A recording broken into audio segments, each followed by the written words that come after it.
Chapitre 1. Le jardin de Brackendon Hall. Les rosiers de Brackendon Hall étaient célèbres dans tout le comté.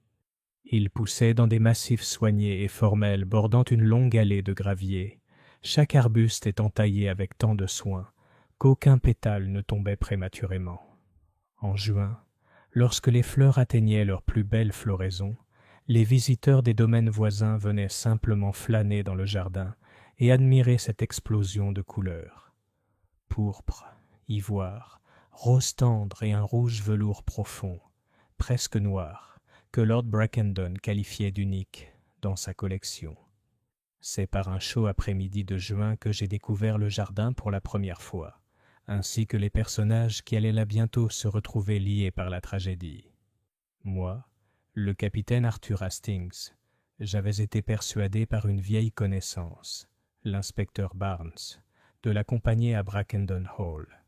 Il avait, selon ses propres termes, une curieuse affaire à examiner, bien qu'il fût d'un flou exaspérant quant à la nature de cette affaire. Nous sommes arrivés un peu après 15 heures, le crissement des pneus de la voiture sur l'allée de gravier annonçant notre présence. Brackendon Hall lui-même se dressait dans une splendeur majestueuse. Pierre claire, hautes fenêtres à meneaux, et lierre grimpant sur l'aile sud comme pour l'entourer. D'un côté, les jardins s'ouvraient à travers une arche en fer forgé, les roses resplendissant comme éclairées de l'intérieur. Lord Brackendon nous accueillit en haut des marches. C'était un homme d'une 60aine d'années, grand et toujours droit, avec l'air buriné de quelqu'un habitué aux activités de plein air. Pourtant, il avait la bouche serrée, une tension dissimulée. « Inspecteur, capitaine Hastings, » dit-il d'une voix parfaitement polie et parfaitement distante. « Je vous suis reconnaissant d'être venu si vite. » La formalité me laissa perplexe. Ce n'était pas vraiment l'accueil que l'on attendait d'une visite amicale. Barnes, pour sa part, hocha brièvement la tête et murmura quelque chose comme « un événement malheureux ». Je ne tardai pas à comprendre ce qu'il voulait dire. On nous conduisit au salon, où le thé était disposé sur une table basse. 4 autres personnes y étaient déjà assises. Lady Eleanor Brackendon, grande et imposante, avec des cheveux auburn parfaitement bouclés. Elle avait une immobilité qui pouvait passer pour du calme, même si le léger tremblement de sa main lorsqu'elle leva sa tasse de thé la trahissait. Mademoiselle Clara Whitby, une jeune femme d'une 20aine d'années, à la peau pâle, au regard inquiet et à la robe lavande délicate qui semblait lui nuire. Elle fut présentée comme la nièce de Lady Eleanor. Monsieur Gerald Dane, le jardinier en chef du domaine, un homme nerveux à la peau bronzée par le soleil et à la manière de parler étonnamment raffinée. Docteur Lionel Crowthorne, le médecin du village, au visage rond, jovial et semblant légèrement déplacé au milieu de la grandeur formelle. Lord Brackendon ne perdit pas de temps en plaisanteries. « Inspecteur Barnes, » commença-t-il, « comme je l'ai expliqué dans ma lettre, il y a eu un incident dans la roseraie. Je préfère garder le silence autant que possible. Le comté est prompt au ragot, et je ne veux pas que Brackendon devienne l'objet de vaines spéculations. »« Tout à fait, » murmura Barnes, ses yeux se tournant vers moi comme pour dire « Nous y sommes. » « Peut-être pourriez-vous expliquer la nature de cet incident. » Lord Brackendon hésita. Son regard se porta brièvement vers les porte-fenêtres qui s'ouvraient sur la terrasse et au-delà, sur le jardin. « Hier matin, dans le jardin sud, mon jardinier a découvert. » Il s'interrompit, jeta un coup d'œil à Dane et sembla peser ses mots. « Ce que je ne peux qualifier que de spectacle des plus macabres. La terre au pied du massif central de roses était tachée, de rouge. » La tasse de thé de Lady Eleanor tinta contre sa soucoupe. « C'était du sang, inspecteur, » dit-elle avec une brusquerie soudaine. Inutile de le formuler avec plus de douceur. Le sol sous nos rosiers en était imprégné. La pièce semblait se refroidir. Je sentis un léger picotement dans la nuque. Barnes se pencha en avant. « Du sang animal ?»« Nous n'en sommes pas certains, » dit le docteur Crowthorne. Il n'y avait aucune carcasse, aucun signe de lutte, du moins pas celui qu'on pourrait attendre d'un animal attaqué. C'était étrange. Le sang semblait avoir été versé là, presque délibérément. Et puis, disparu. Parti, ai-je répété. Disparu le lendemain matin, dit Dane à voix basse, imprégné de terre. Et les roses. Sa voix s'éteignit, visiblement troublée. Elles étaient plus rouges que je ne les avais jamais vues. Trop rouges. Il y eut un silence pendant lequel je pouvais entendre le faible tic-tac de l'horloge de la cheminée. Lord Brackendon se redressa. Je ne suis pas superstitieux, mais Brackendon a de vieilles légendes, des histoires selon lesquelles le jardin aurait été planté sur un sol peu fertile. Je ne souhaite pas qu'elle ressuscite. Il faut enquêter sur cette affaire, discrètement, avant que des langues oisives ne s'en mêlent. C'est à ce moment précis que la porte du salon s'ouvrit et qu'entra une petite silhouette impeccable, vêtue d'un costume gris parfaitement taillé, de chaussures en cuir verni étincelantes et d'une moustache aussi précise que si chaque poil avait été posé à la règle et au compas. « Ah, mes amis, » dit Hercule Poirot en s'inclinant légèrement, « vous avez un problème avec vos roses, n'est-ce pas? Alors voyons si nous pouvons les convaincre de parler. » J'ignorais sa présence, mais tandis que je regardais Poirot balayer la pièce du regard, scrutant chaque détail, des scones intacts à la légère trace de terre sur la manchette de M. Dane, j'éprouvais l'étrange certitude que quelle que soit l'étrange affaire qui l'attendait, la vérité, aussi troublante soit-elle, ne lui échapperait pas. Chapitre 2. La mort parmi les roses. Le lendemain matin, clair et doré, une de ces journées d'été qui font oublier tout ce qui est désagréable. Les pelouses de Brackendon Hall luisaient légèrement de rosée, et l'air transportait ce parfum mêlé d'herbes, de terre et de fleurs, propre aux jardins anglais. Pourtant, même dans cette sérénité, je sentais que quelque chose clochait. Peut-être était-ce dû à la façon dont les domestiques se déplaçaient plus vite que d'habitude dans les couloirs, à voix basse. Peut-être était-ce dû à la vue de Lord Brackendon, seul au bord de la terrasse, le regard perdu dans les jardins, comme si les roses elles-mêmes l'avaient trahi. Je m'étais levé tôt, en partie par habitude et en partie par curiosité. L'affaire des roses saignantes était déjà étrange, mais avec Poirot sur les lieux, il semblait certain que l'affaire allait prendre une tournure plus sombre. Mon ami était déjà debout, impeccablement vêtu, et sirotait du chocolat dans la salle à manger comme s'il y était né. « Vous vous levez tôt, Hastings, » observa-t-il en posant sa tasse. « Vous avez l'air d'un homme qui s'attend à une journée intéressante. » « Eh bien, je suppose que oui, ai-je admis. Les roses, le sang, il y a quelque chose d'étrange là-dedans, Poirot. Et Lord Brackendon semblait profondément perturbé hier. Je me demande... Tu te demandes si on aura un crime avant la fin de la semaine. Sa moustache tressaillit légèrement. Je me le demande aussi, mon ami. En fait, il marqua une pause, inclinant la tête vers les portes-fenêtres qui donnaient sur la terrasse. Je pense qu'on n'aura pas à attendre longtemps. À ce moment-là, une silhouette traversa la pelouse en courant. Un jeune homme vêtu du pantalon de velours côtelé brut et des manches retroussées d'un jardinier. Son visage était pâle sous le coup du soleil, et il se déplaçait avec la hâte incertaine de quelqu'un apportant des nouvelles urgentes. « Monsieur Dane, monsieur !» haleta-t-il en s'arrêtant brusquement devant la porte ouverte. « C'est mademoiselle Whitby.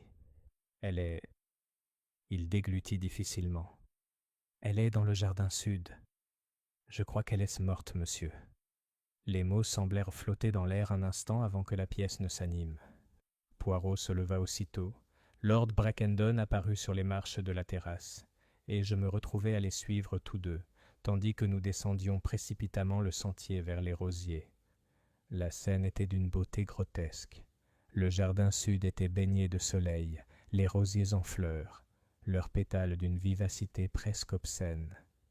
Et là, effondré au pied du massif central, celui qui avait été taché de rouge 2 jours plus tôt, gisait mademoiselle Clara Whitby. Sa robe lavande était froissée et striée de terre, ses cheveux pâles étalés sur le gravier. Un bras était tendu vers les rosiers, comme pour les attraper. Il suffisait d'un regard pour comprendre qu'elle était irrécupérable. Sa peau avait la douceur de la cire, celle de la mort, et ses lèvres étaient teintées d'un curieux gris bleu. « Docteur Crowthorne !» aboya Lord Brackendon, bien que le médecin ait déjà traversé la pelouse à grands pas. Il s'agenouilla, posa 2 doigts sur sa nuque, et au bout d'un moment, secoua la tête d'un air sombre. « Elle est partie, » dit-il doucement. « À première vue, je dirais du poison. Assez rapide. Il y a une légère odeur ici, d'amandes amères. Le cyanure, » murmura Poirot, les yeux plissés. L'un des poisons les plus théâtraux. Il tue rapidement et laisse derrière lui un parfum de mort. Barnes, qui était apparu derrière nous, s'accroupit pour examiner le sol. Pas de verre, pas de tasse, pas de nourriture, rien qui aurait pu la contenir, et elle n'était pas du genre à transporter du poison dans son sac à main. « Elle était en détresse hier, » a déclaré Lady Eleanor, qui nous avait rejoints avec un calme remarquable pour quelqu'un confronté au corps de sa nièce. Elle se plaignait de maux de tête, de nervosité. Mais je n'aurais jamais imaginé. Poirot se tourna vers elle. « Madame, pardonnez-moi, mais insinuez-vous que ce soit de votre faute ?» Le regard de Lady Eleanor était fixe. « Je n'insinue rien, monsieur Poirot, simplement que Clara était troublée. Elle n'était pas heureuse ici. » Un léger murmure parcourut le petit groupe de spectateurs, 2 domestiques qui avaient quitté la maison et un valet de pied qui s'attardait au bord du chemin. Le regard perçant de Poirot les observa tous avant de revenir au corps. « Inspecteur Barnes, » dit-il enfin, « je suggère que nous évacuions les autres du jardin. C'est maintenant une scène de crime, et les rosiers, ils en ont trop vu. » Barnes hocha la tête et commença à reconduire la maisonnée vers la terrasse. Mais Poirot resta agenouillé à côté de Miss Whitby, son regard fixé non pas sur son visage, mais sur sa main. « Hastings, » dit-il doucement, « regarde ici, tu vois ?» Je me suis penché plus près. Ses doigts étaient émaculés d'une fine poudre sombre, presque noire sur la pâleur de sa peau. « De la terre de jardin ?» ai-je suggéré. « Non, ce n'est pas la terre du massif de rose. Elle est trop fine, trop uniforme. Et voilà encore cette légère odeur. Mon ami, je crois qu'elle n'a pas bu le poison. Elle l'a manipulé. » Je fronçai les sourcils. « Mais pourquoi ?» Poirot se redressa, époussetant une poussière imaginaire de sa manche. « En effet, à moins que on lui ait donné quelque chose à tenir. Quelque chose de beau. Quelque chose de mortel. » Ses yeux se posèrent sur les roses, leurs pétales luxuriants et luxuriants sous le soleil. L'espace d'un instant, je crus y lire du dégoût, comme s'il ne les considérait pas comme des fleurs, mais comme des complices. Lord Brackendon revint d'une brève entrevue avec Barnes. « Poirot, » dit-il d'un ton lourd, « je dois vous demander d'examiner cette affaire, discrètement si possible. Je ne supporte pas l'idée que la police rôde dans les jardins et que la presse en fasse tout un plat. » Poirot inclina la tête. « Vous pouvez compter sur moi, monseigneur. Mais vous comprenez bien que s'il y a eu crime, la vérité ne restera pas enfouie. Comme les roses, elle reviendra à la surface. » En revenant vers la maison, je ne pus m'empêcher de jeter un coup d'œil par-dessus mon épaule. Le soleil brillait toujours aussi fort, l'air était toujours aussi chaud, et les roses ondulaient doucement dans la brise. Mais la beauté du paysage s'était transformée en quelque chose de menaçant. Quelque part à Brackendon Hall, me disais-je, quelqu'un était déjà en train de calculer, décidant ce qu'il fallait cacher, ce qu'il fallait avouer et qui soupçonner. Et si je connaissais Poirot, il se mettrait bientôt à secouer chaque branche jusqu'à ce que le fruit coupable tombe. Chapitre 3. Poirot commence ses questions. La salle à manger de Brackendon Hall avait l'air d'un lieu où règne l'ordre. Chaque chaise était parfaitement alignée, l'argenterie polie comme un miroir, et les hautes fenêtres laissaient entrer une abondante lumière matinale. Pourtant, ce matin-là, l'atmosphère était fragile, comme si l'air lui-même était à l'écoute. Poirot avait choisi la pièce pour sa première série d'enquêtes, expliquant qu'un fauteuil confortable, une vue sur le jardin et le fait de savoir qu'on est observé sous de nombreux angles, ces choses-là délitent les langues. L'inspecteur Barnes avait accepté, même s'il gardait son poste juste à l'intérieur, son carnet prêt. J'étais posté à côté de Poirot, non pas parce qu'il avait besoin de mon aide, mais, comme il me l'avait dit un jour, parce que votre honnêteté, Hastings, apaise les coupables et rassure les innocents. Les deux sont utiles. Le premier à être invité était M. Gerald Dane, le jardinier en chef. Il entra d'un pas raide, celui qui n'apprécie pas d'être interrogé, sa casquette à la main, les yeux fixés par-dessus l'épaule de Poirot. « Monsieur Dane, » commença Poirot en joignant les mains sur la table, « c'est vous qui avez découvert les... roses saignantes, n'est-ce pas ?»« C'est exact, monsieur, » répondit sèchement Dan. « Il y a 2 matins. On aurait dit que quelqu'un avait versé de la teinture rouge dans le sol. Impossible de savoir comment elle est arrivée là. Pourtant, vous avez entretenu ces jardins pendant 15 ans, n'est-ce pas ?» La bouche de Dan se serra. « 18. 18, » répéta doucement Poirot. « Alors, vous sauriez si quelqu'un entrait dans le jardin pendant la nuit. Il n'y a pas de portail, pas d'entrée facile pour les étrangers, non ? Il y a une porte au fond, mais elle est verrouillée. Les clés sont entre mes mains et celles de Lord Brackendon. Seulement 2 clés ? Oui. » Poirot pencha la tête. « Et ce matin-là, vous étiez seul lorsque vous avez découvert cette étrange vision ? » « Oui, » répondit Dane. Son regard se porta vers la fenêtre, où l'on pouvait à peine apercevoir les roses onduler au vent. Il n'a pas touché la terre. J'ai immédiatement appelé sa seigneurie. Le regard de Poirot s'aiguisa. Et pourtant, hier, quand on a retrouvé la pauvre mademoiselle Whitby, il y avait sur ses doigts une fine poudre noire, très semblable à la terre des rosiers, mais pas tout à fait. Qu'en pensez-vous, monsieur ? Dan se tortilla, mal à l'aise. Je ne saurais dire. Peut-être qu'elle était en train de tailler. Elle aimait flâner dans les jardins, même si elle ne travaillait jamais beaucoup elle-même. Après le départ de Dane, Poirot murmura. Un homme qui aime ses roses n'aime pas en parler à propos d'un meurtre. Mais il en sait plus qu'il n'en dit. Le prochain à être convoqué fut de cœur Lionel Crowthorne. Il entra précipitamment avec l'air vif et efficace d'un médecin, même si j'ai remarqué la légère trace de sueur sur son front. « Docteur, » dit Poirot, « vous avez examiné mademoiselle Whitby et déclaré qu'elle avait été empoisonnée au cyanure. En êtes-vous certain ? » « Plutôt sûr, » répondit Crowthorne en s'installant dans son fauteuil. « L'odeur était indéniable. Bien sûr, il faudrait une analyse chimique approfondie pour être concluant, mais, eh bien, j'ai déjà vu du cyanure, en temps de guerre surtout. » « Ah oui, la guerre. On a appris beaucoup de choses à cette époque, hein. Dites-moi, docteur, vous connaissiez bien mademoiselle Whitby ? » ?»« C'est bien. Elle est venue me voir pour des maux de tête, du stress. Rien de particulier. A-t-elle déjà parlé d'ennemis ? » Crowthorne haussa les sourcils. « Des ennemis ? Non, certainement pas. Elle n'était pas du genre à inspirer l'hostilité. » Poirot haussa légèrement les épaules. « Et pourtant, nous y voilà. Une jeune femme est morte, et par une méthode qui exige de la précision. Le cyanure n'est pas un poison facile à trouver de nos jours, à moins d'y avoir, comment dire, accès. » La main du médecin se crispa sur l'accoudoir de son fauteuil. « Suggérez-vous ? » ?»« Je ne suggère rien, docteur.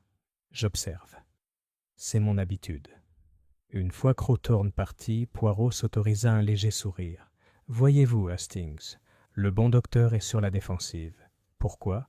Parce qu'il a accès à des poisons et qu'il sait que cela attirera l'attention. » Notre troisième visiteur était Lady Eleanor Brackendonnel, entra avec la grâce d'une reine tenant sa cour, sa robe de soie vert foncé captant la lumière.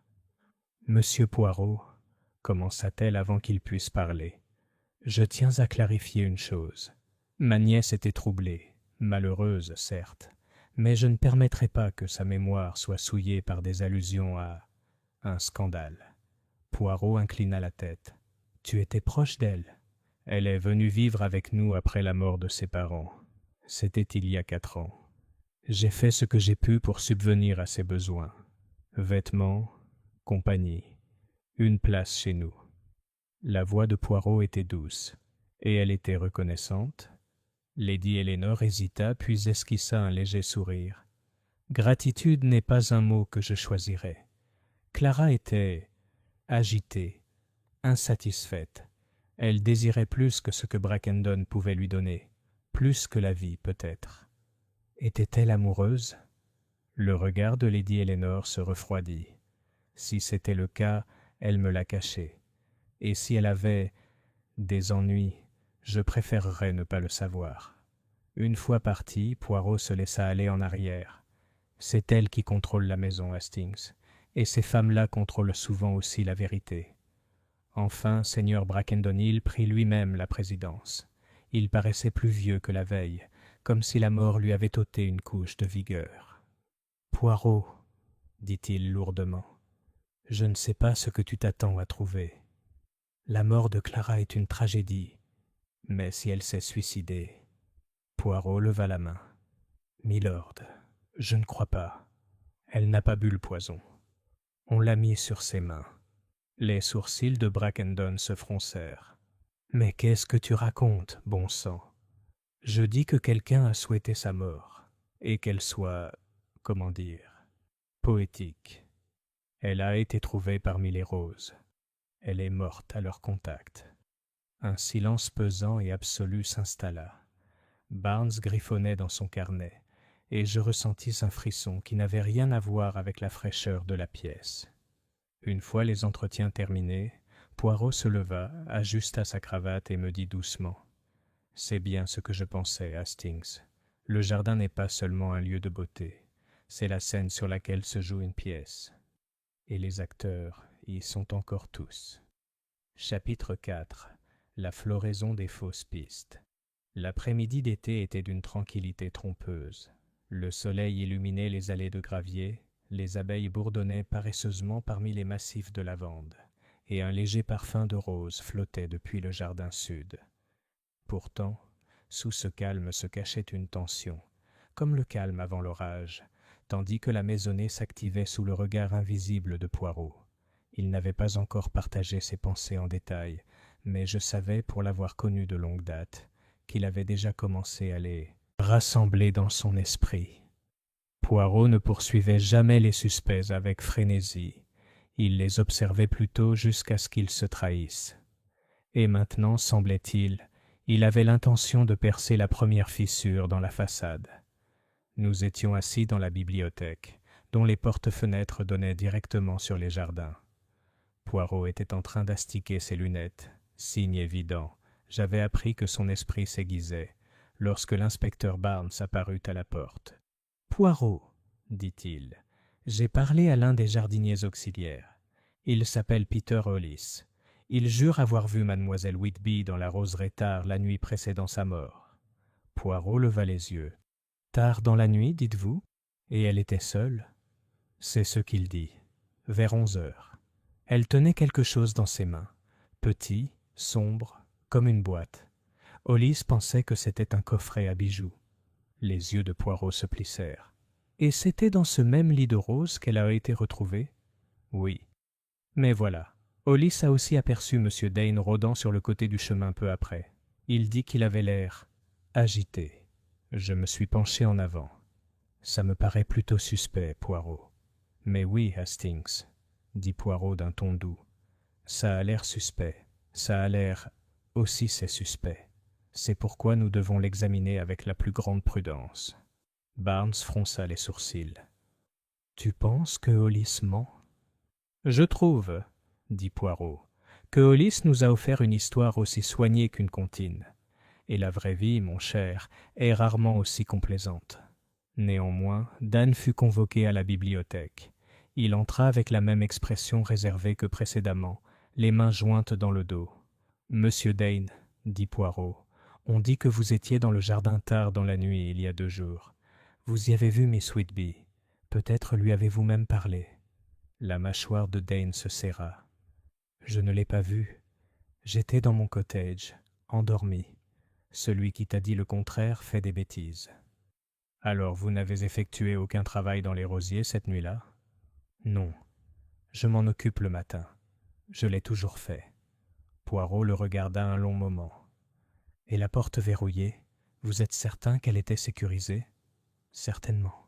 Je le vérifie tous les soirs. » Quand Dane fut parti, Barnes murmura « Il ment. »« Peut-être, » dit Poirot. Ou peut-être dit-il la vérité et un autre ment pour lui. Les deux sont intéressants. Cet après-midi-là, Poirot décida d'aller prendre l'air dans les jardins. Je l'accompagnai, carnet à la main, même si je doutais qu'on me demande autre chose que du soutien moral. Nous marchions lentement le long des sentiers, nous arrêtant souvent pour que Poirot puisse se pencher et examiner quelque chose d'apparemment insignifiant. Le bord, perturbé d'un parterre de fleurs, une empreinte de pas dans la terre plus molle, une tige cassée là où quelqu'un avait frôlé trop brutalement. Au jardin sud, Poirot s'arrêta brusquement. « Regarde, Hastings !» dit-il en désignant le gravier à côté du parterre central. Je m'accroupis pour regarder. Une fine poudre noire se trouvait là, dispersée sur le bout des doigts de mademoiselle Whitby. « Ils ont raté ça, » murmura Poirot. « C'est la même substance, et voyez-vous, elle n'est pas répartie uniformément. Il y a un petit sentier qui mène vers ce sentier latéral. » Nous suivions le sentier jusqu'à un petit banc en fer forgé, planté au milieu des rosiers. Là, sur le siège, reposait un pétale séché, d'un rouge si intense qu'il en était presque noir. Poirot le ramassa d'une main délicate. « Une rose de la variété la plus sombre, » dit-il. « Et pourtant, il y a quelque chose d'anormal ici. L'odeur, Hastings. Je l'ai fait, et j'ai senti la légère odeur âcre de la même odeur amère qui s'était accrochée à Miss Whitby. « Des pétales empoisonnés ?» m'exclamai-je. « Peut-être. Ou peut-être un pétale qui effleura des mains empoisonnées. Quoi qu'il en soit, cela nous indique que la méthode était aussi théâtrale que mortelle. Quelqu'un souhaitait sa mort. » Par Mills Rose, touché par elle. De retour au manoir, une nouvelle complication surgit. Lady Eleanor demanda un entretien privé avec Poirot. Elle nous reçut dans son salon, où les murs en soie bleu pâle et la porcelaine délicate dégageaient une impression de raffinement parfait. « Monsieur Poirot, » commença-t-elle, « je réfléchissais. Il y a quelque chose que vous devriez savoir. Clara était très attachée à un certain gentleman, même si j'hésite à le nommer. » Poirot inclina la tête. « C'est important, madame. Vous devez le faire. » Elle hésita, puis dit doucement. « Gerald Dane. Je crois qu'ils étaient ensemble. Pas ouvertement, bien sûr, mais je les ai vus marcher ensemble plus d'une fois, parlant à voix basse. Et Clara n'était plus elle-même après, parfois rouge, parfois pâle. Je ne pus m'empêcher de jeter un coup d'œil à Poirot. Si c'était vrai, cela expliquerait peut-être pourquoi Dane était près des roses ce soir-là, et pourquoi Hollis l'avait peut-être vu. Poirot, cependant, se contenta d'acquiescer. « Merci, madame. C'est intéressant. » En quittant la pièce, j'ai murmuré « Voilà, le mobile. Peut-être une liaison qui a mal tourné. Ça expliquerait pourquoi Dane ment. » La moustache de Poirot se contracta. « Cela expliquerait tout, Hastings. C'est précisément pourquoi nous ne devons pas nous en contenter. Un motif qui nous est donné si clairement qu'il nous détourne souvent de la véritable raison. » Ce soir-là, la maisonnée se réunit pour le dîner, la conversation étant discrète. Poirot, étonnamment silencieux, observait chaque visage comme s'il s'agissait d'une pièce sur l'échiquier. J'ai remarqué des détails. Lady Eleanor évitant le regard de Dane, Dane parlant peu et mangeant moins, Lord Brackendon observant tout le monde avec l'air d'un homme comptant les pièces après un vol. Même le docteur Crowthorne semblait moins jovial qu'avant, jetant des coups d'œil vers les fenêtres dès que la conversation s'interrompait. Plus tard, tandis que les autres s'éloignaient, Poirot me toucha le bras. « Hastings, remarquez-vous que chaque personne ici porte une ombre.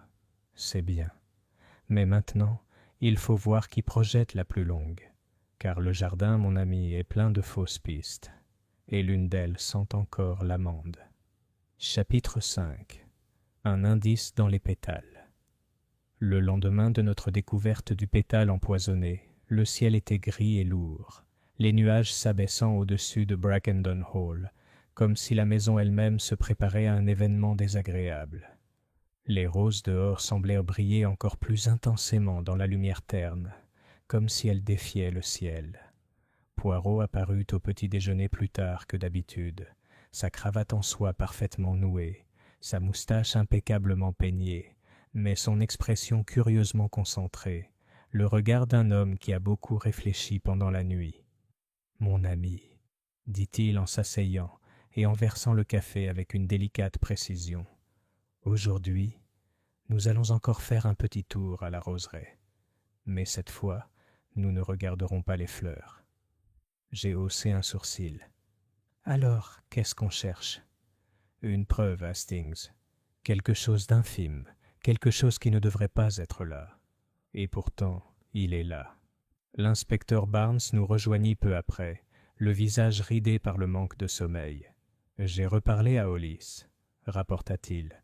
« Il jure avoir vu mademoiselle Whitby porter cette petite boîte la veille de sa mort. Il dit qu'elle était sombre, presque noire, et qu'elle la tenait avec précaution. » Poirot remuait lentement son café. « Prudemment, comme on tient quelque chose de fragile, ou comme on tient quelque chose de dangereux ?» Barnes haussa les épaules. « Ça pourrait être les deux. Il insiste toujours sur le fait que Dane traînait dans les parages après. » Poirot se leva. « Venez, messieurs. Voyons où notre petite traînée de poudre et de pétales peut nous mener. » Nous retournâmes au jardin sud, l'air humide chargé des parfums mêlés de terre et de fleurs. Poirot avançait avec sa précision habituelle, chaque pas mesuré, son regard se portant vers le sol, les bancs, les bordures.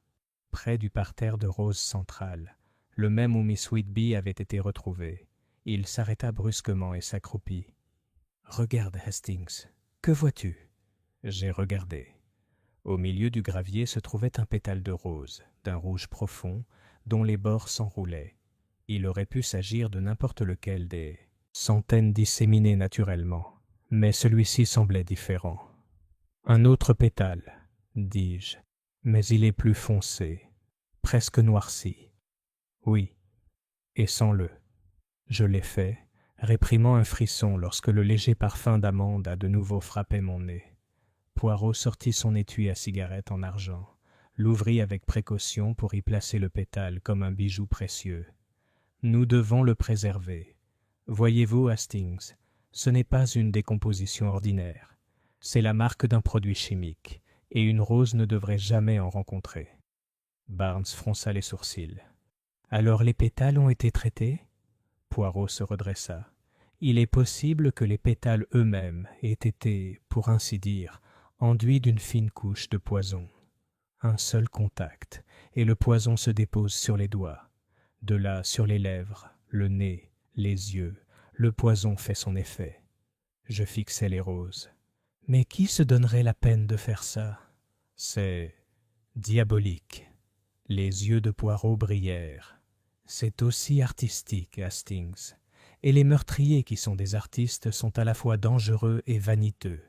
Ils laissent derrière eux leurs petites fioritures, leurs signatures. » Nous continuâmes notre chemin, dépassant le banc où nous avions trouvé le premier pétale. C'est là que Poirot s'arrêta de nouveau, se penchant cette fois pour examiner quelque chose à moitié caché sous l'accoudoir en fer forgé. Avec un léger « Ah !» il se pencha et en sortit un petit objet, un fin morceau de ruban de velours noir, long de quelques centimètres à peine. Un bord était effiloché, l'autre légèrement taché de noir. « Du velours !» murmura Poirot, « et d'une qualité qu'on ne retrouve pas sur les chapeaux de jardinier. » « Non, ça vient d'un vêtement de dame, ou peut-être d'une boîte ?» Barnes le regarda fixement. « Tu penses à l'histoire de Hollis, la boîte noire que portait Miss Whitby. » « Exactement. Ce ruban pourrait servir de bordure à une telle boîte, si elle l'a tenue cette nuit-là et qu'il contenait les pétales empoisonnés. » Il s'interrompit, faisant tourner délicatement le ruban entre ses doigts. « Il faut voir si quelque chose dans la maison lui correspond. » De retour à l'intérieur, Poirot commença ce que je ne peux décrire que comme une invasion polie de Brackenden Hall. Lady Eleanor fut la première à recevoir le ruban. « Avez-vous déjà vu cela auparavant, madame ?» Elle le prit entre le pouce et l'index, fronçant légèrement les sourcils. « On dirait le ruban d'une boîte à bijoux, mais pas à moi. » Clara avait peut-être quelque chose de similaire. Elle avait une petite boîte noire dans sa chambre, mais je n'y avais jamais prêté beaucoup d'attention. « Serait-il encore là » demanda Poirot. « Je suppose que oui, à moins que… » Lady Eleanor hésita. « À moins que ce ne soit avec elle dans le jardin. » Poirot inclina la tête. « Puis-je voir sa chambre ?» La chambre de Clara Whitby se trouvait à l'est de la maison, donnant sur une petite pelouse. C'était une chambre de jeune femme, avec une curieuse absence de chaleur personnelle. Pas de photos de famille, pas de désordre, seulement quelques livres soigneusement empilés sur la coiffeuse. Poirot se déplaçait lentement, ouvrant les tiroirs d'un geste léger, jetant un coup d'œil dans l'armoire et le bureau. Puis, dessous le lit, il sortit une boîte en bois peu profonde, vide. Sa doublure en velours noir était usée au centre, et une légère odeur persistait sur le pourtour. « Des amandes, » dit doucement Poirot. « Voilà, Hastings. La boîte, Hollis l'a vue, et voyez, la doublure est du même tissu que le ruban. » Barnes l'examina d'un air sombre. Si la boîte contenait les pétales, alors celui qui les a déposés là a dû manipuler le poison lui-même. Il a dû être prudent, avec des gants, peut-être. « Peut-être, » dit Poirot. « Mais n'oubliez pas, inspecteur, les gants peuvent être retirés, et les traces restent. » En quittant la pièce, Poirot affichait une attitude pensive. Nous en savons désormais davantage. L'arme du crime n'était ni une tasse de thé ni un verre de vin, mais la beauté elle-même, les roses, transformées en instruments de mort. Et la boîte, c'était la livraison. Mais qui l'a donnée à mademoiselle Whitby, et pourquoi l'aurait-elle acceptée? J'ai suggéré. Si elle devait rencontrer Dane ce soir-là, peut-être qu'il le lui a apporté. Poirot secoua la tête. Trop simple, Hastings, et tu sais que je déteste les réponses trop simplistes. Ce soir-là, après le dîner, Poirot fit une promenade solitaire dans la longue galerie. Je le rejoignis à mi-chemin, là où il s'était arrêté pour examiner les portraits. « Dites-moi, Hastings, » dit-il sans se retourner, « si un homme offre un cadeau à une dame, souhaite-t-il généralement rester anonyme ?»« Pas s'il veut l'impressionner, » dis-je. « À moins, bien sûr, qu'il ait une raison de se cacher. »« Exactement. Et notre meurtrier, il se cache. Mais pas pour longtemps. » Il se retourna alors, et dans le reflet des hautes fenêtres, je vis un léger sourire sur son visage. C'était le sourire que j'avais déjà vu lorsque Poirot avait flairé la proie, et qu'il ne la lâchait pas avant d'avoir trouvé la proie. Chapitre 6. D'autres mensonges font surface. La pluie est arrivée pendant la nuit, une pluie diluvienne et continue qui a trempé les allées de gravier et a alourdi les pétales de rose. Au matin, Brackendon Hall avait le silence feutré d'un lieu qui retient son souffle. Poirot, cependant, était dans un état d'énergie tranquille. Ses yeux brillaient, et bien qu'il prenne son petit déjeuner avec son calme habituel, je percevais le mouvement de ses petites cellules grises, aussi sûrement que s'il s'agissait d'un mécanisme d'horlogerie derrière son front. « Mon ami, » dit-il en beurrant son toast avec une précision chirurgicale, « aujourd'hui nous creusons sous la surface. Hier nous avons trouvé la boîte, le moyen du crime. Mais la boîte n'est que l'emballage. Le cadeau qu'elle contient est le mobile. » J'ai souri faiblement. « Tu crois que le mobile sera facile à trouver ?» Poirot me lança un regard légèrement réprobateur. « Hastings, quand est-ce que c'est facile ? Non, non, il faut chercher les mensonges. On les raconte avec tant de charme, mais ils sont comme les mauvaises herbes dans un jardin. Ils se trahissent si on sait où les chercher. » Le premier mensonge, l'alibi du Danois. L'inspecteur Barnes avait déjà prévu de s'entretenir à nouveau avec M. Gerald Dane, et cette fois, la rencontre eut lieu dans le hangar à rempotage, un long bâtiment bas au fond des potagers. L'air était chargé de l'odeur de la terre humide et de l'odeur plus piquante de l'engrais. Dane était à l'établi en train de trier des paquets de graines quand nous sommes entrés. Il leva les yeux avec méfiance. « Monsieur Dane, » commença Barnes, « je vais vous demander à nouveau, où étiez-vous la nuit précédant la mort de mademoiselle Whitby ?»« Dans mon cottage, » répondit promptement Dane. « Je te l'ai déjà dit. » Poirot avança d'un pas, examinant une pile de pots en terre cuite comme s'il contenait la clé de l'affaire. « Et vous n'êtes pas allé du tout au jardin sud ?»« Non. »« Curieux, » dit Poirot, « parce que Peter Hollis insiste sur le fait qu'il vous a vu là-bas.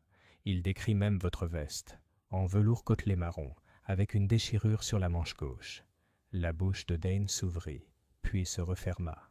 Hollis parle trop. S'il a vu quelqu'un, ce n'était pas moi. Peut-être, dit doucement Poirot, mais la déchirure sur la manche. Ce n'est pas si courant, hein? Dites-moi, monsieur Dane, si je demandais à la blanchisseuse, me dirait-elle qu'elle l'a réparée pour vous hier matin? Les mains de Dane se crispèrent sur les sachets de graines jusqu'à ce qu'ils se froissent. Écoute, j'étais au jardin, oui. Je ne voulais pas le dire avant, parce que je rencontrais quelqu'un en privé. Mais ça n'avait rien à voir avec la mort de Clara. Ah, le regard de Poirot s'éclaira. Et qui était ce quelqu'un? Je ne peux pas te le dire. Tu peux, répondit doucement Poirot, et tu le feras. Sinon la suspicion grandira comme un liseron, et bientôt tu seras complètement étouffé. Dan hésita un long moment, puis dit à contre-cœur, « C'était Lady Eleanor. Elle m'a demandé de la retrouver là-bas, tard. Elle voulait me parler de Clara. » Le deuxième mensonge, l'omission de Lady Eleanor. Nous avons trouvé Lady Eleanor dans le salon du matin, sa robe de soie verte aussi impeccable que si elle sortait d'un portrait. « Madame, » dit Poirot avec une légère révérence, « je suis troublé. Hier, vous ne m'avez pas parlé de votre rencontre avec M. Dane dans le jardin. Et maintenant, il affirme que c'est vous qui l'avez convoqué. Le sang-froid de Lady Eleanor était remarquable. S'il dit ça, c'est forcément vrai. J'avais l'intention de garder l'affaire privée. Il s'agissait d'une affaire de famille. » Poirot haussa un sourcil. « Une affaire de famille dans la roseraie, à 11 heures du soir ?» Ses lèvres se courbèrent légèrement. « C'est calme là-bas, et cela concernait l'avenir de Clara. J'avertissais M. Dane que toute relation entre eux était inappropriée. » Poirot pencha la tête. « Alors, tu savais qu'ils étaient impliqués ?» ?»« Je m'en doutais. Je ne voulais pas que sa réputation soit compromise. »« Et pourtant, » murmura Poirot, « il est curieux que vous ayez omis cela hier soir. Une rencontre innocente n'a pas besoin d'être cachée. » Le regard de Lady Eleanor croisa le sien avec un air neutre. « Monsieur Poirot, une dame a le droit de garder certaines choses privées. Je ne vois pas la nécessité de me défendre davantage. » Après l'avoir quitté, Poirot dit doucement, « Tu vois, Hastings, elle dit la vérité d'une main, le mensonge de l'autre. Il faut décider laquelle est laquelle. » Le troisième mensonge, les finances du docteur Crowthorne. Notre visite suivante nous a conduits au cabinet du village, où le docteur Crowthorne préparait ses consultations matinales. La petite salle d'attente sentait légèrement le désinfectant et les parapluies mouillés. « Docteur, » dit Poirot après les premières politesses, « je suis perplexe.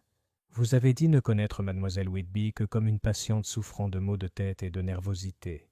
Et pourtant, dans sa chambre, j'ai trouvé un reçu, pour un paiement en espèces, assez important, effectué à votre nom il y a 2 semaines. » Les yeux de Crowthorne vacillèrent. « Oui, elle m'a demandé de lui fournir des somnifères, plus forts que d'habitude. Je les lui ai facturés. » Le ton de Poirot était doux. « Mais pourquoi en espèces? Elle préférait que ce soit comme ça. » Poirot se pencha légèrement en avant. « Et vous n'avez pas trouvé étrange qu'une femme jeune et en bonne santé demande une grande quantité de somnifères? » Crowthorne hésita. « Je n'ai pas posé de questions. J'aurais peut-être dû. Mais on a peu d'argent, monsieur Poirot. Un cabinet de campagne ne paie plus autant qu'avant. » En partant, Barnes a murmuré. « Alors, les poches du bon docteur ne sont pas aussi profondes qu'elles en ont l'air. Ça pourrait être un motif suffisant. »« Peut-être, » dit Poirot. « Ou peut-être que le paiement ne concernait pas du tout des somnifères. » L'ombre dans le jardin. Cet après-midi-là, Poirot fit une promenade solitaire dans le jardin, tandis que la pluie cessait. Je le suivis à distance, carnet à la main, mais il ne sembla pas me remarquer. Il s'arrêta plusieurs fois, devant le banc, devant le massif de roses, et enfin devant le portail verrouillé, tout au fond. Il resta là un long moment, puis se pencha et ramassa quelque chose dans le sol humide. C'était un autre pétale, pâle, presque blanc, avec une seule goutte de rouge séchée sur le bord. Il l'a tenu à la lumière, et j'ai vu que le rouge n'était pas naturel. « De la peinture, Hastings, » dit-il doucement. « Et là où il y a de la peinture, il y a un artiste. » Ce soir-là, la maisonnée se réunit dans le salon avant le dîner. L'atmosphère était tendue. Chacun semblait observer les autres comme pour mesurer leurs mouvements. Poirot s'assit près du feu, les doigts croisés. « Mes amis, dit-il, je pense que bientôt les roses parleront. Mais avant cela, je dois arracher les mauvaises herbes, les mensonges qui ont été semés pour étouffer la vérité. Certains sont petits, d'autres grands, mais tous doivent être arrachés. » Lord Brackendon fronça les sourcils. « Sous-entendez-vous que nous vous avons tous menti, Poirot ?» La moustache de Poirot tremblait. « Suggéré ? Non, monseigneur. Je le dis comme un fait. » Chapitre 7. Le tournant émotionnel. Le lendemain, l'aube s'annonçait plus radieuse, même si l'air était âpre, comme si la saison changeait trop tôt. Le soleil filtrait à travers les grandes fenêtres du salon, faisant danser les grains de poussière. Pourtant, malgré la beauté du dehors, Brackendon Hall était imprégné d'inquiétude. Les domestiques chuchotaient dans les coins, les portes s'ouvraient et se fermaient plus doucement que d'habitude, et le tintement de la porcelaine au petit déjeuner résonnait d'une force inhabituelle dans le silence. Poirot était assis en face de moi à table, jouant avec ses œufs comme s'il s'agissait d'un puzzle à résoudre. « Hastings, dit-il, nous sommes tout près de la vérité. Mais la vérité, elle se cache derrière un rideau d'émotion. Quand ce rideau se déchirera, nous verrons tout. »« Et tu penses que quelqu'un ici est sur le point de craquer ?» demandai-je. « Je ne pense pas, » répondit Poirot. « Je sais. Il me suffit d'insister au moment opportun. » Le rassemblement dans la salle du matin. En milieu de matinée, Poirot avait organisé le rassemblement de tous les principaux personnages dans le salon. C'était une pièce ensoleillée donnant sur la roseraie, avec ses murs vert pâle et ses tapisseries fleuries conçues pour apaiser, même si ce jour-là, l'atmosphère était tout sauf sereine. Lady Eleanor était assise près de la fenêtre, impeccable, les mains jointes sur les genoux. Lord Brackendon se tenait près de la cheminée, les yeux fixés sur le tapis du foyer, comme si son motif le troublait. Le docteur Crowthorne s'attardait près du buffet, se versant plus de café qu'on ne pouvait raisonnablement en boire avant midi. Gerald Dane restait près de la porte, les bras croisés sur la poitrine. Poirot entra le dernier, emportant avec lui la petite boîte en velours noir que nous avions récupérée dans la chambre de Miss Whitby. Elle était désormais scellée dans une enveloppe transparente, afin de mieux préserver toute trace. « Mes amis, » commença-t-il, « je vous ai réunis car il y a quelque chose que vous devez tous entendre. Nous savons que mademoiselle Whitby est morte d'un empoisonnement au cyanure. Nous savons aussi que le poison a été transmis non par la nourriture ou la boisson, mais par le contact de pétales de rose, des pétales délicatement peints de mort. » Les lèvres de Lady Eleanor se pincèrent. Lord Brackendon releva brusquement la tête. Poirot poursuivit. « Cette boîte contenait autrefois les pétales empoisonnés. Elle est doublée de velours doux et sombre, et elle a été offerte à mademoiselle Whitby la veille de sa mort. Elle l'a emportée dans le jardin, près du massif de roses centrales, et c'est là qu'elle a trouvé la mort. » La première fissure. À ces mots, Dane s'agita, mal à l'aise. « Tu ne sais pas ça, » murmura-t-il. Poirot tourna les yeux vers lui. « Je sais que vous avez rencontré quelqu'un dans le jardin cette nuit-là, monsieur Dane, et vous m'avez dit que c'était Lady Eleanor. » Un frisson de surprise parcourut la pièce. Lady Eleanor tourna lentement la tête pour regarder Dane, l'air dédaigneux et froid. « Vraiment ?» demanda-t-elle. « Je ne me souviens d'aucun arrangement de ce genre. Monsieur Dane doit se tromper. » Le visage de Dane rougit. « Tu sais que tu l'as fait. Tu as envoyé un message par l'intermédiaire d'une des servantes. Tu m'as dit de te retrouver sur le chemin à 11 heures. » Les yeux de Lady Eleanor se plissèrent. « Si j'avais une raison de vous parler, monsieur Dane, je ne choisirais pas une telle heure. et je n'organiserai certainement pas de rencontres clandestines dans mon propre jardin. La tension entre eux était palpable. Je jetai un coup d'œil à Poirot, qui observait la scène avec un léger sourire, comme si cet échange était une pièce de théâtre jouée exactement selon ses plans. La deuxième fissure. Ce fut le docteur Crowthorne qui prit la parole ensuite, la voix un peu trop forte. Si nous commençons à accuser des gens de réunions secrètes, peut-être devrions-nous mentionner que mademoiselle Whitby est venue me voir pour autre chose que des soins médicaux. Lord Brackendon se retourna. « Que voulez-vous dire par là ?» Crowthorne haussa les épaules, mais son ton était sur la défensive. « Elle se confiait à moi de temps en temps. À propos de ses maux de tête, certes, mais aussi des pressions à la maison. Elle se sentait indésirable ici. » Les yeux de Lady Eleanor lancèrent des éclairs. Si elle a ressenti cela, c'est de sa faute. Elle a été gâtée bien plus qu'elle ne le méritait. Gâtée ? Demanda Crowthorne. Je crois qu'elle était enfermée dans une sorte de cage dorée. Pas d'amis de son âge, pas de liberté pour aller au village sans chaperon. Assez. La voix de Lord Brackendon résonna dans la salle comme un coup de fouet. Nous sommes ici pour déterminer comment elle est morte, pas pour ressasser les prétendues injustices de sa vie. Poirot applique la pression Poirot s'éclaircit délicatement la gorge. Mais, monseigneur, parfois les injustices d'une vie révèlent directement la cause de sa fin. Par exemple, si mademoiselle Whitby rencontrait quelqu'un en secret, une rencontre qui a entraîné sa mort, alors la nature de ses contraintes devient cruciale. Il s'approcha de la fenêtre, la boîte noire légèrement tenue dans ses mains. Imaginez, mes amis, elle emporte la boîte dans le jardin. Pourquoi ? Soit elle la porte pour la donner à quelqu'un, soit elle lui a été donnée et elle l'examine. Dans les deux cas, celui qui lui a donné savait qu'elle contenait un danger.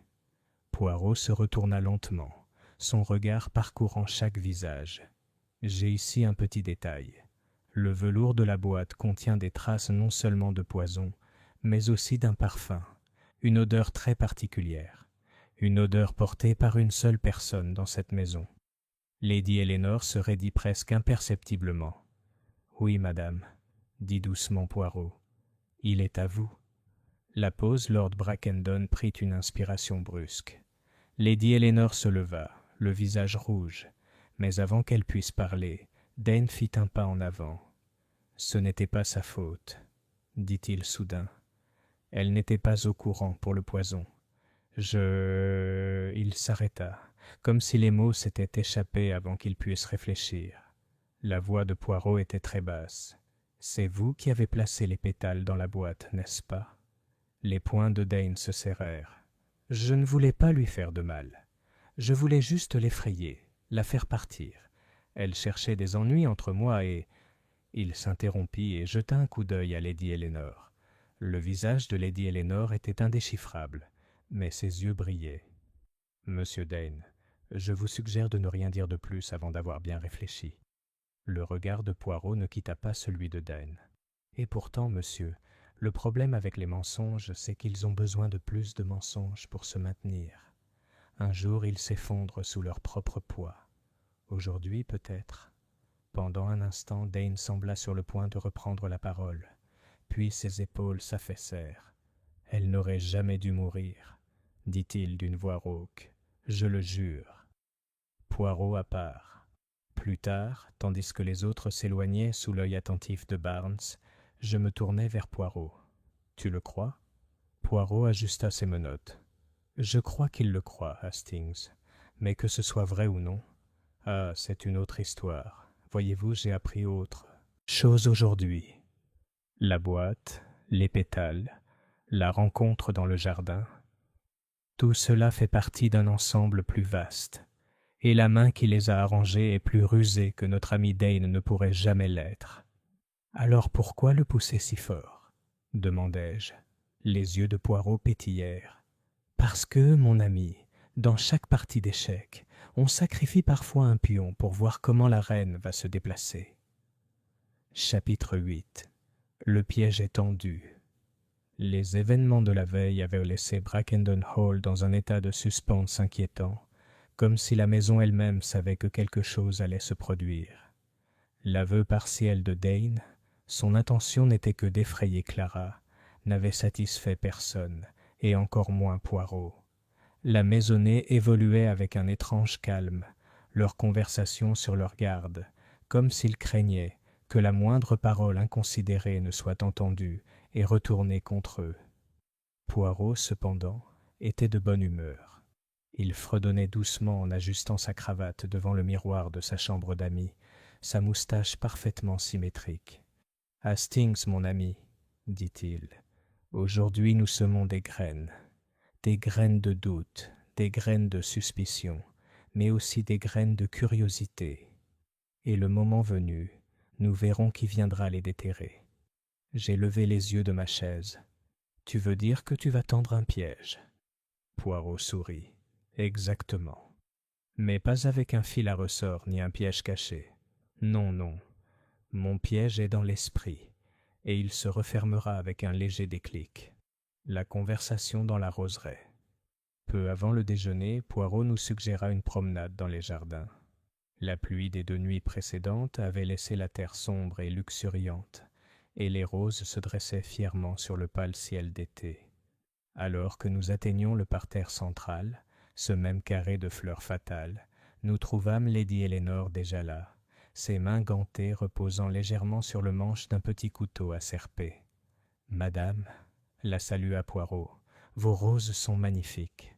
Mais dites-moi, valent-elles la peine qu'elles vous causent ?» Le regard de Lady Eleanor ne vacilla pas. « La beauté n'est jamais sans épines, monsieur Poirot. » « Ah, très bien dit. Et pourtant, parfois, les épines ne sont pas naturelles, mais sont plantées là par la main de l'homme. » Elle lui jeta un regard perçant, mais ne dit rien. Poirot s'approcha des roses et examina l'une des fleurs les plus foncées. « Ces roses rouges foncées ont-elles un nom ?»« C'est un hybride que mon mari a cultivé, » répondit-elle. « Velours noir, elles sont rares et capricieuses. » Poirot tourna doucement la fleur entre ses doigts, puis la relâcha. Comme certaines personnes, peut-être. Fragile si on la manipule mal, dangereuse si on la manipule mal d'une autre manière. Ses yeux se plissèrent. « Suggérez-vous quelque chose, monsieur Poirot ? » « Seule cette beauté peut être un masque, » dit-il doucement. « Et les masques, madame, ont tendance à glisser. » Les instructions discrètes de Poirot à Barnes. Après le départ de Lady Eleanor, Poirot prit l'inspecteur Barnes à part. « Mon cher Barnes, ce soir, vous ferez quelque chose pour moi. Vous direz à la maisonnée que vous avez demandé au laboratoire de police de Londres d'analyser la boîte en velours noir. Vous direz que les résultats seront disponibles demain et que l'analyse révélera à qui appartiennent les empreintes digitales. » Barnes fronça les sourcils. « Mais nous ne l'avons pas envoyé à Londres. » Les yeux de Poirot pétillèrent. « Justement. Mais nous souhaitons que le coupable croie que nous avons raison. Savoir que la preuve arrive. Ah, ça a un effet remarquable sur la conscience. Les gens sûrs d'eux deviennent soudain maladroits. Et tu penses qu'ils vont faire un geste ? » « Je ne pense pas, je sais. » Poirot sourit. « Le criminel est comme un voleur de roses. Il ne peut s'empêcher de revenir sur les lieux, soit pour admirer son œuvre, soit pour retirer une épine dangereuse. » L'incident du thé de l'après-midi. La prédiction de maladresse de Poirot se révéla presque immédiatement exacte. Cet après-midi-là, la maisonnée se réunit pour prendre le thé au salon. L'ambiance était tendue. La conversation ne s'éloignait jamais beaucoup des événements des jours précédents. À un moment donné, le docteur Crowthorne se pencha pour se verser une autre tasse, faisant tomber par terre un petit plat en verre rempli de morceaux de sucre. Le plat se brisa, projetant des fragments de porcelaine sur le tapis. « Oh, je suis vraiment désolé, » murmura-t-il en se baissant pour les ramasser. Mais je remarquai, comme Poirot, qu'il ne jetait pas un coup d'œil au sucre ni aux éclats, mais au buffet où Barnes avait déposé l'enveloppe scellée contenant la boîte en velours noir. Ce n'était qu'un bref battement d'yeux, mais Poirot ne le manqua pas. « Les accidents, » me murmura Poirot plus tard, « sont rarement sans but, Hastings. Celui-ci était destiné à détourner l'attention. » le piège dans la longue galerie. Ce soir-là, Poirot passa à l'action. Il demanda à Lord Brackendon si la longue galerie pouvait rester ouverte, souhaitant admirer les portraits au calme. C'était une demande inhabituelle, mais le maître des lieux accepta. Ce que Lord Brackendon ignorait, c'est que Poirot avait également convenu avec Barnes de placer l'enveloppe contenant la boîte en velours noir sur la console, sous le plus grand portrait, bien en vue, mais à portée de main. « C'est un appât », m'expliqua Poirot dans un murmure, tandis que nous nous tenions dans l'ombre, au fond de la galerie. Si le meurtrier croit que c'est la dernière nuit avant la découverte de ses empreintes digitales, il viendra, comment dire, faire disparaître le problème. Nous attendîmes. Les minutes passèrent lentement, le seul bruit étant le craquement occasionnel du plancher, tandis que la vieille maison s'affaissait. Puis, des pas, légers, prudents, approchant du fond. Une silhouette émergea dans la flaque de lumière des lampes. Le visiteur de la galerie, c'était le docteur Crowthorne. Il jeta un rapide coup d'œil autour de lui, puis se dirigea vers la table.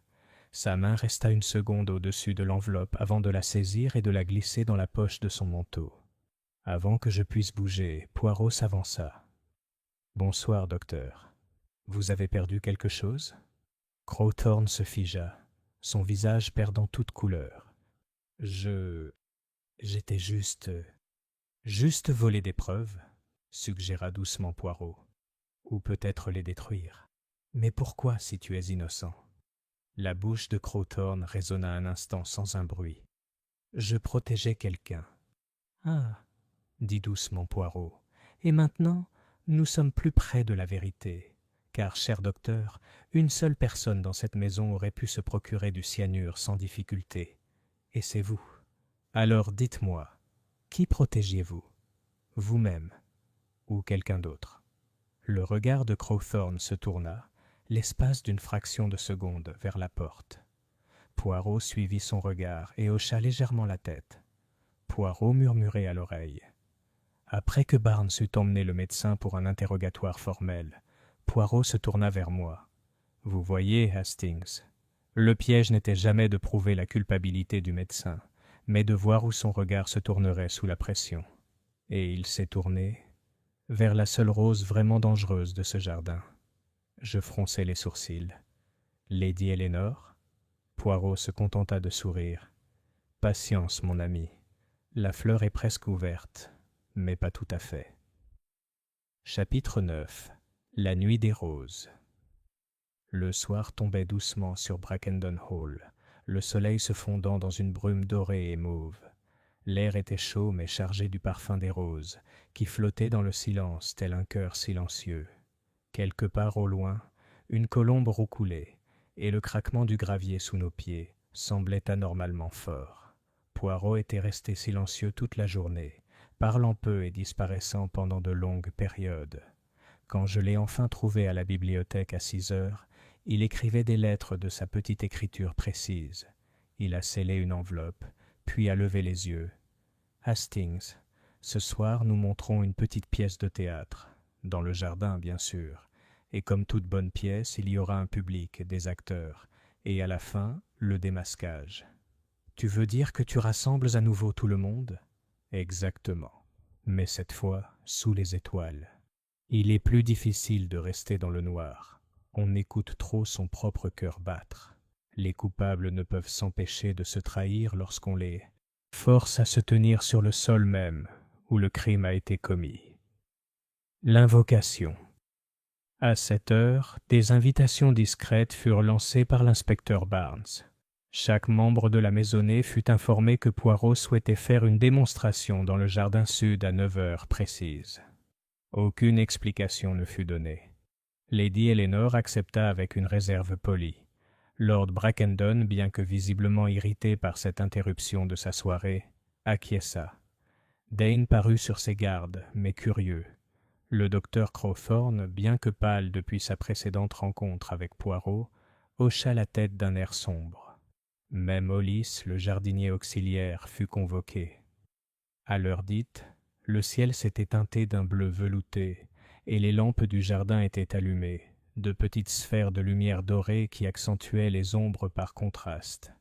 Les roses brillaient faiblement dans la pénombre, leurs lourdes têtes ondulant dans une brise juste assez fraîche pour piquer la peau. Poirot monte sur scène. « Mes amis, commença Poirot, debout près du massif de roses centrales, vous vous demandez peut-être pourquoi je vous ai amenés ici, sur les lieux de la tragédie.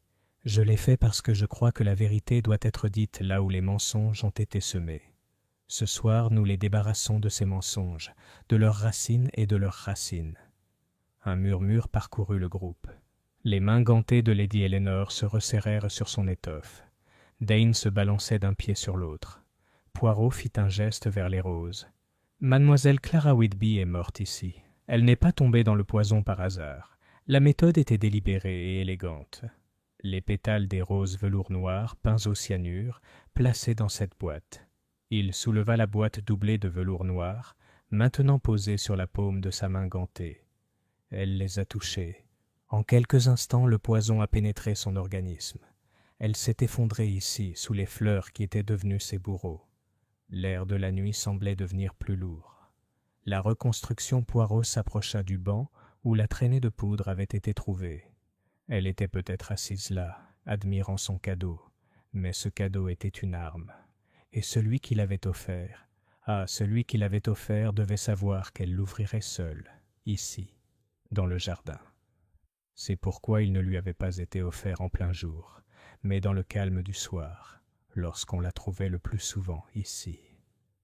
Il regarda Dane droit dans les yeux. « Vous, monsieur, vous l'avez rencontré ce soir-là. » La voix de Dane était tendue. « Je te l'ai dit, je voulais juste l'effrayer. Je n'ai pas empoisonné les pétales. » Poirot hocha la tête. « Oui, tu ne l'as pas fait.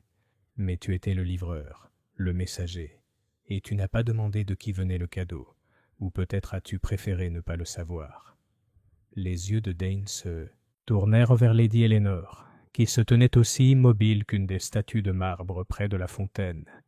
La vraie pression Poirot se tourna vers le docteur Crowthorne. « Et vous, docteur, vous aviez accès au poison. Vous prétendez avoir protégé quelqu'un en essayant de retirer la boîte de la longue galerie. Je vous crois. » Crowthorne déglutit. « Oui, je ne voulais pas que son nom soit traîné dans la boue. Elle... » « Arrêtez !» La voix de Lady Eleanor résonna comme un couteau.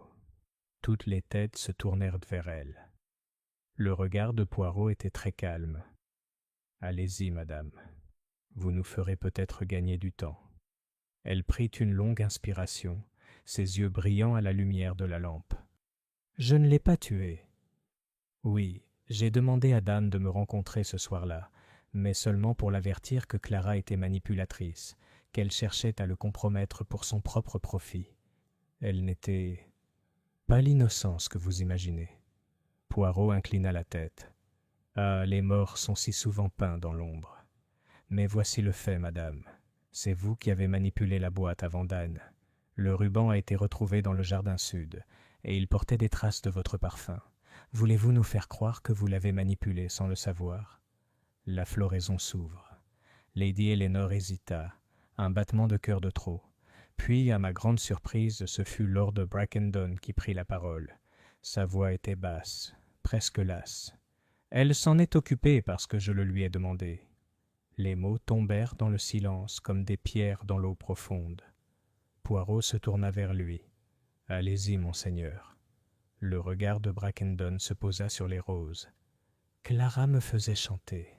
Elle avait appris quelque chose de mon passé, quelque chose qui aurait pu me ruiner.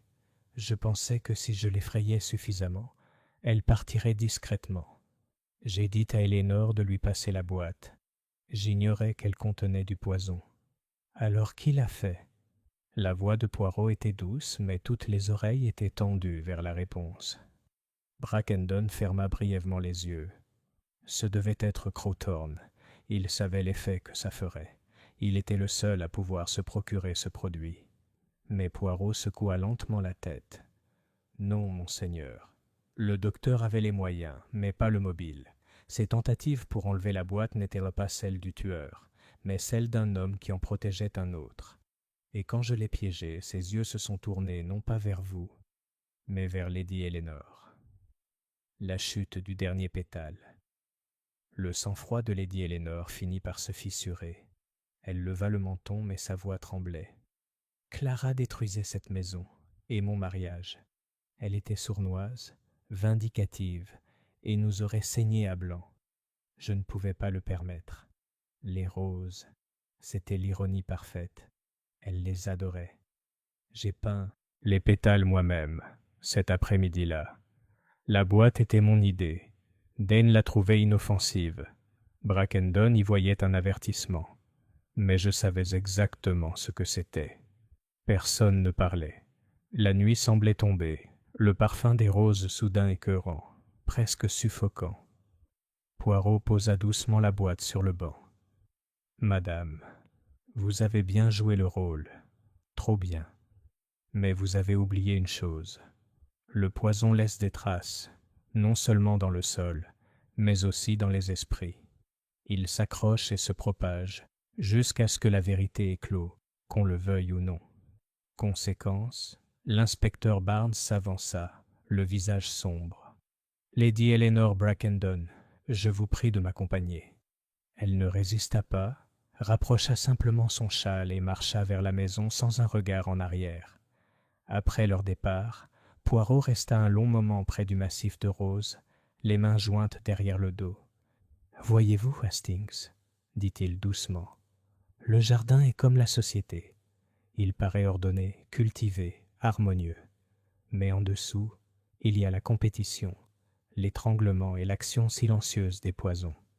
Et parfois, il faut arracher même la plus belle fleur pour sauver les autres. » J'ai jeté un coup d'œil aux roses sombres qui se balançaient dans l'air nocturne.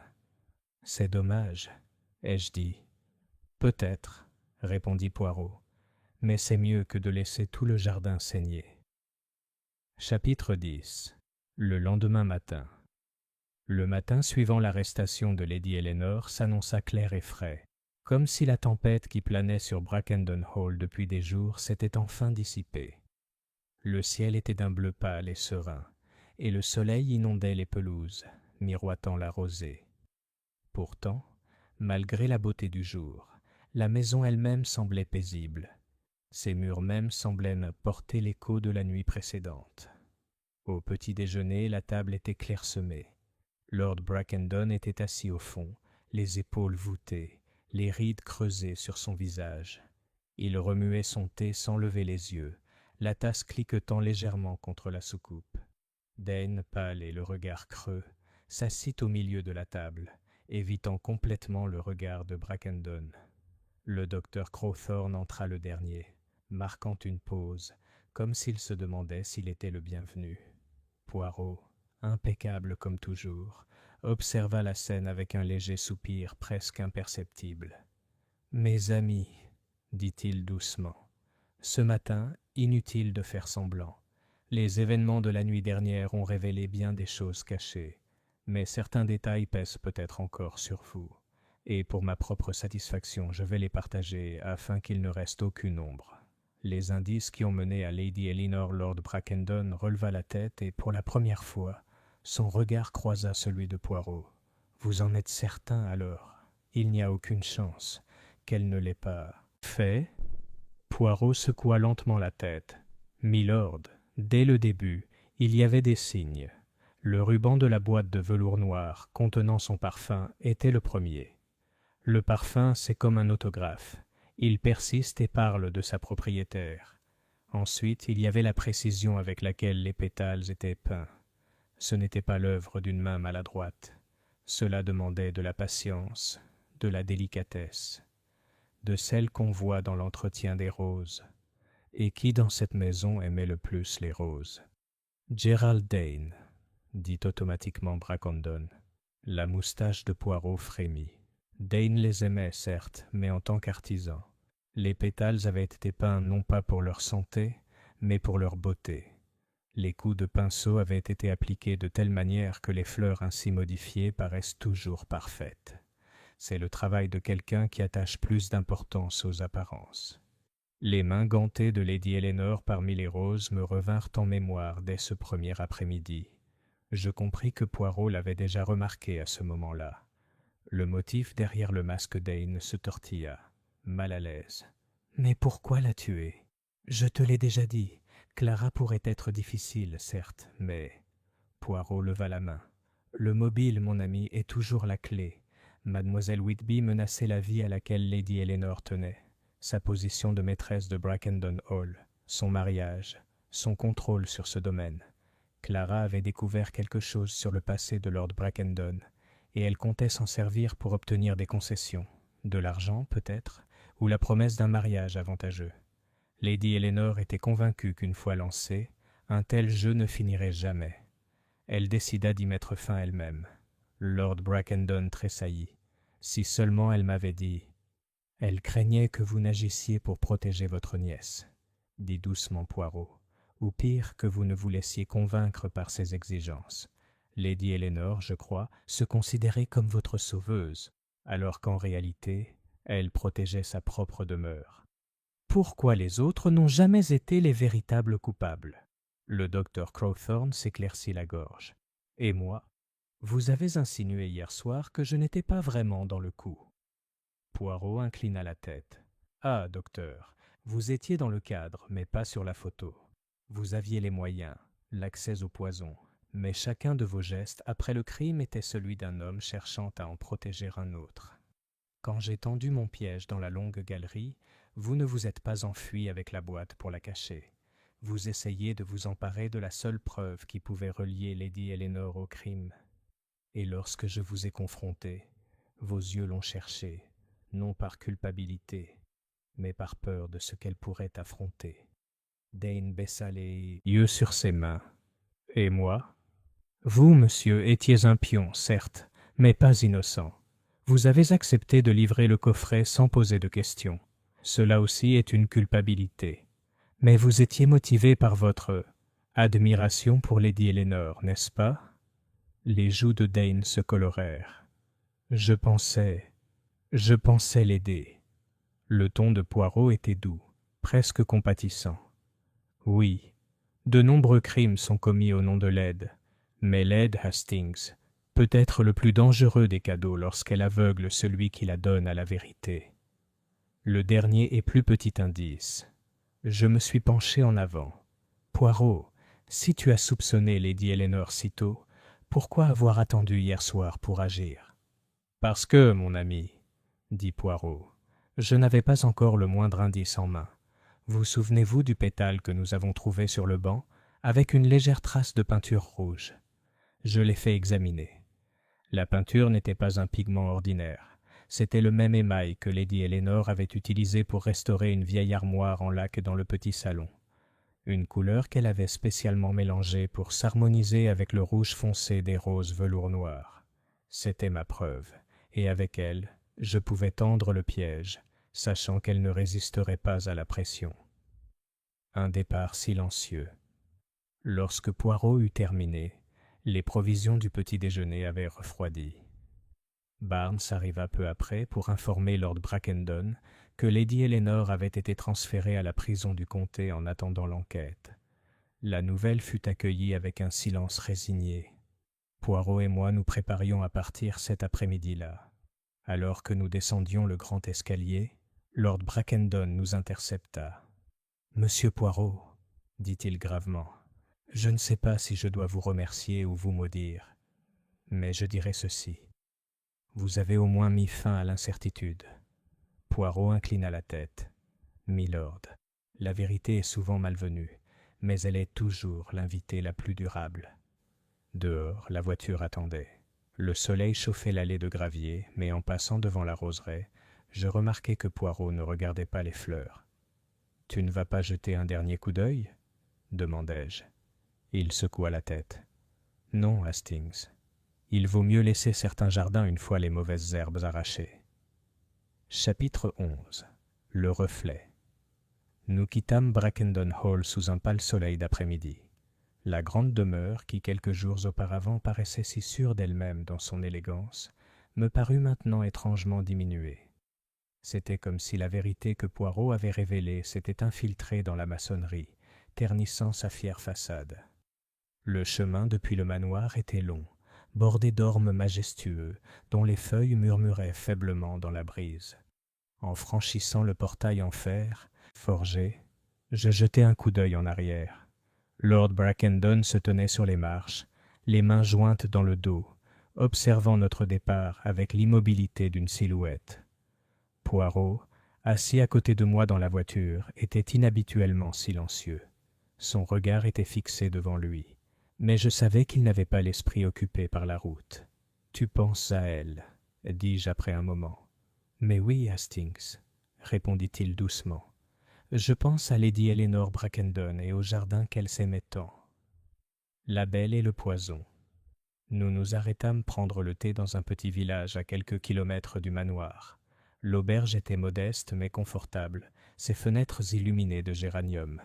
Une fois installé et le thé versé, Poirot sembla se libérer de son obsession. « Voyez-vous, Hastings, » commença-t-il, « ce n'était pas un crime passionnel, pas au sens habituel du terme.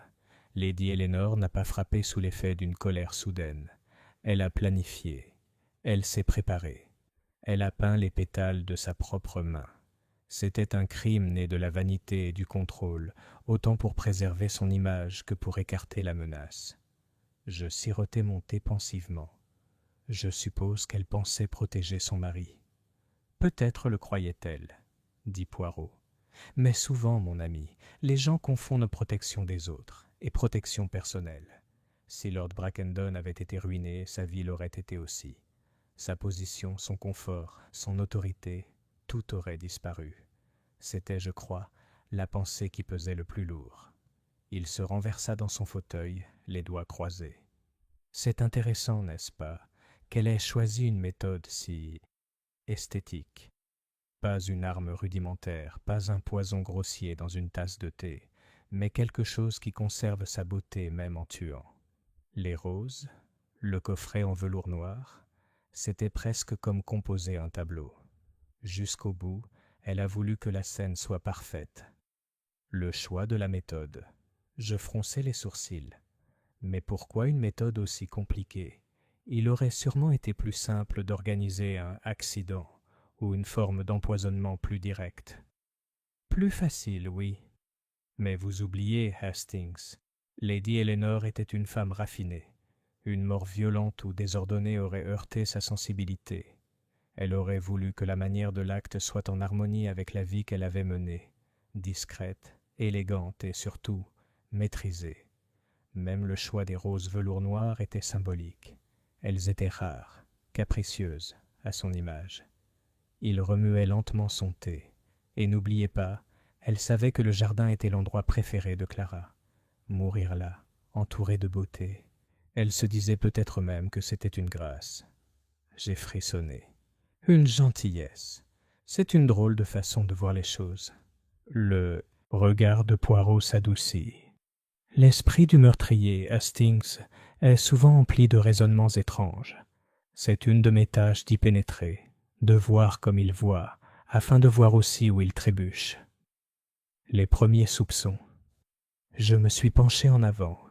Quand l'as-tu soupçonné pour la première fois? Poirot sourit faiblement. Dès le premier jour, mon ami. Quand nous nous sommes rencontrés au salon, elle était calme, trop calme. La mort dans une maison, surtout d'une jeune femme, perturbe généralement les dames de la maison. Mais Lady Eleanor exerçait une emprise absolue. Et pourtant, il tapota la table du doigt. Elle ne pouvait s'empêcher de jeter un coup d'œil vers le jardin toutes les 2 ou 3 minutes. C'était comme regarder un artiste inspecter la scène avant le lever du rideau. Mais tu n'as pas agi alors? Non. Il faut être sûr. Le soupçon est la graine. La preuve est la fleur. Je devais saisir les petits détails. Le ruban parfumé, les coups de pinceau sur les pétales, le lien avec l'émail de son meuble. Et surtout, je devais observer comment elle se déplaçait parmi les autres. La toile qu'elle a tissée. L'expression de Poirot devint pensive. Te souviens-tu de tous les mensonges que nous avons entendus dans cette maison, Hastings? Des petits, des grands, et des mensonges par omission. Lady Eleanor a tissé cette toile. Dane a menti pour la protéger, sans même connaître toute la vérité. Le docteur Crowthorne a menti pour la soustraire aux soupçons. Même Lord Brackendon s'est menti à lui-même, choisissant de ne pas voir ce qui se présentait à lui. C'est là le véritable danger d'une personne comme Lady Eleanor. Son influence déforme la réalité pour tous ceux qui l'entourent. J'ai hoché lentement la tête, et une fois que les mensonges commencent, ils se propagent. Exactement. Comme une mauvaise herbe dans le jardin. Poirot prit une gorgée de thé. Elle comptait sur leur loyauté, sur leur foi en son élégance et son honneur. C'est pourquoi j'ai posé le piège dans la longue galerie. Ce n'était pas simplement pour voir qui prendrait la boîte, mais pour voir où leurs yeux se tourneraient, sous la pression. Les coupables se révèlent souvent par la direction de leur peur. Le jardin comme scène. Nous restâmes un moment silencieux, le murmure des autres clients de l'auberge emplissant l'espace. Puis Poirot dit « Le jardin, Hastings, était plus que le décor du crime. C'était la scène. Tous les acteurs de ce drame y étaient attirés, consciemment ou non. Dane pour son travail, Clara pour son plaisir, Lady Eleanor pour son sentiment de maîtrise. Même Lord Brackendon y voyait une marque du prestige de son domaine. C'est pourquoi le crime a pu y être commis si naturellement. Personne ne trouverait étrange de retrouver Clara parmi les roses la nuit. Et les roses elles-mêmes, dis-je, sont devenues une partie de l'arme du crime. Oui, la nature a prêté sa main, malgré elle, au crime. C'est ce qui le rend si insidieux. Lorsque la beauté devient un outil de destruction, elle trompe l'œil, retarde le soupçon. On voit la fleur et non l'épine. Le dernier mot de Poirot sur l'affaire. Alors que nous nous apprêtions à quitter l'auberge, Poirot régla la note avec sa propreté habituelle, puis se tourna vers moi. « Hastings, vous devez vous rappeler quelque chose. L'essentiel de cette affaire ne réside ni dans le poison, ni dans la boîte, ni même dans les roses. Il réside dans l'esprit du meurtrier. Lady Eleanor croyait pouvoir façonner la réalité comme elle façonnait son jardin, taillant ici, cultivant là, supprimant ce qui ne lui plaisait pas. Mais les gens, mon ami, ne sont pas des roses. Ils ne se plient pas éternellement à la volonté du jardinier, et lorsqu'elle a tenté de tailler trop profondément, elle a coupé la branche qui soutenait sa propre vie. Il s'arrêta sur le seuil, regardant la rue lumineuse. J'ai dit à Lord Brackendon que la vérité est l'hôte le plus fidèle. C'est vrai, mais c'est aussi le moins confortable.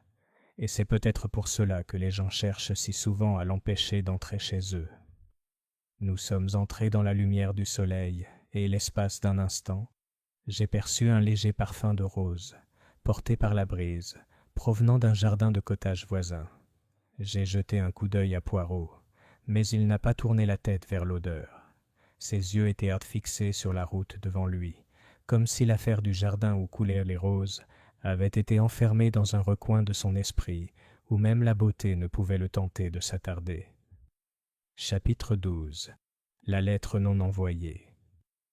Une semaine après notre départ de Brackendon Hall, l'affaire nous revint de façon inattendue.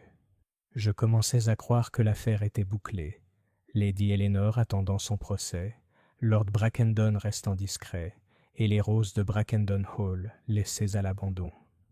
Poirot, cependant, avait été inhabituellement agité ces jours-là. Il avait pris l'habitude de réorganiser sa garde-robe, déjà parfaitement rangée, alignant ses cravates non seulement par couleur, mais aussi par degré de brillance. Il cirait ses chaussures 2 fois, en une seule matinée, et un soir, alors que je lisais, je l'ai surpris à fixer le mur comme si le motif du papier peint pouvait me donner un indice. « Quelque chose te tracasse, » dis-je finalement. Poirot leva les yeux. « C'est la plénitude, Hastings. Une affaire, elle devrait se sentir terminée, comme un livre dont la dernière page est tournée. Et pourtant, sa voix s'interrompit, se tapotant la tempe. Les petites cellules grises murmurent qu'il reste une page à tourner. J'ai haussé les épaules. Eh bien, peut-être que tu rates juste l'excitation. Il sourit faiblement. Peut-être, mais quand Poirot rate quelque chose, c'est généralement parce que c'est effectivement le cas. Un visiteur de Brackendon Hall. Le lendemain matin, alors que nous prenions notre café, on frappa à la porte. Une jeune femme de chambre de Brackendon Hall se tenait dans le hall, les mains crispées dans son tablier. « Pardonnez-moi, monsieur, dit-elle en saluant Poirot, mais je me suis dit que je devais vous apporter ceci. Je l'ai trouvé en débarrassant le bureau de mademoiselle Whitby. C'est une lettre, mais elle n'a jamais été envoyée. J'ai pensé que cela pourrait être important. » Poirot accepta l'enveloppe d'une main délicate. « Merci, mademoiselle, vous avez bien fait. » Après son départ, il l'examina attentivement. L'enveloppe était adressée à M. Thomas Whitby, avec une adresse à Londres. Le timbre avait été apposé, mais le rabat était descellé, comme si Clara avait été interrompue avant de pouvoir le refermer. Poirot sortit la feuille de papier et lut à haute voix. « Cher Tom, j'ai pris ma décision. Quand vous recevrez ce message, je leur aurai parlé. Je ne resterai plus ici comme prisonnier. S'ils ne me laissent pas partir, je dirai à Lord B exactement ce que je sais, et il n'aura alors d'autre choix que d'agir. Je suis désormais certain du rôle d'Éléonore dans l'affaire que je vous ai déjà évoquée, et je pense que vous serez surpris d'apprendre qui l'a aidée. Je vous écrirai de nouveau dès que ce sera fait. Ta sœur affectueuse, Clara. » J'ai sifflé. « Eh bien, ça confirme. Elle soupçonnait Lady Éléonore depuis le début, et elle pensait qu'Éléonore avait un complice. » Poirot hocha gravement la tête. « Oui. Et remarquez, Hastings, elle n'a pas dit « avait » un complice, mais « a ». Cela suggère que l'aide était continue. La question du complice. Mais le complice devait être Dane, dis-je. Qui d'autre cela pouvait-il être? Dane a livré la boîte, oui, approuva Poirot. Mais aux yeux de Clara, ce n'était peut-être pas suffisant pour susciter des soupçons. Un complice, mon ami, est quelqu'un qui agit avec détermination et connaissance. Dane a été manipulé, mais était-il conscient du poison? Je ne pense pas. Alors qui? Demandai-je. Poirot plissa les yeux. Il faut réfléchir. Qui dans la maison était suffisamment loyal envers Lady Éléonore pour agir en son nom, et avait l'opportunité de l'aider sans éveiller les soupçons? J'ai beaucoup réfléchi, mais aucune réponse n'est venue. Poirot tapota la lettre. Il est possible que Clara n'ait jamais eu l'occasion de le dire. Et c'est peut-être ce qui a motivé Lady Éléonore. Un retour sur scène. 2 jours plus tard, nous étions de retour à Brackendon Hall. Lord Brackendon, bien que visiblement las de la situation, nous reçut avec courtoisie. « Je pensais que tout était fini, » dit-il lorsque Poirot lui montra la lettre. « C'est presque fini, » répondit Poirot. « Mais il reste une mauvaise herbe dans votre jardin, monseigneur, et si on la laisse, elle risque de repousser. Je dois l'arracher. » Nous traversâmes la maison, Poirot avançant avec ce mélange particulier de loisir et de détermination qui le motivait toujours à chercher. Dans l'office, il s'adressa à Hollis, le jardinier auxiliaire, puis à Madame Roach, la gouvernante. Enfin, il demanda à voir la chambre de la femme de chambre de mademoiselle Clara, une jeune femme timide nommée Ivy Wells, la chambre de bonne. La pièce était petite mais bien rangée.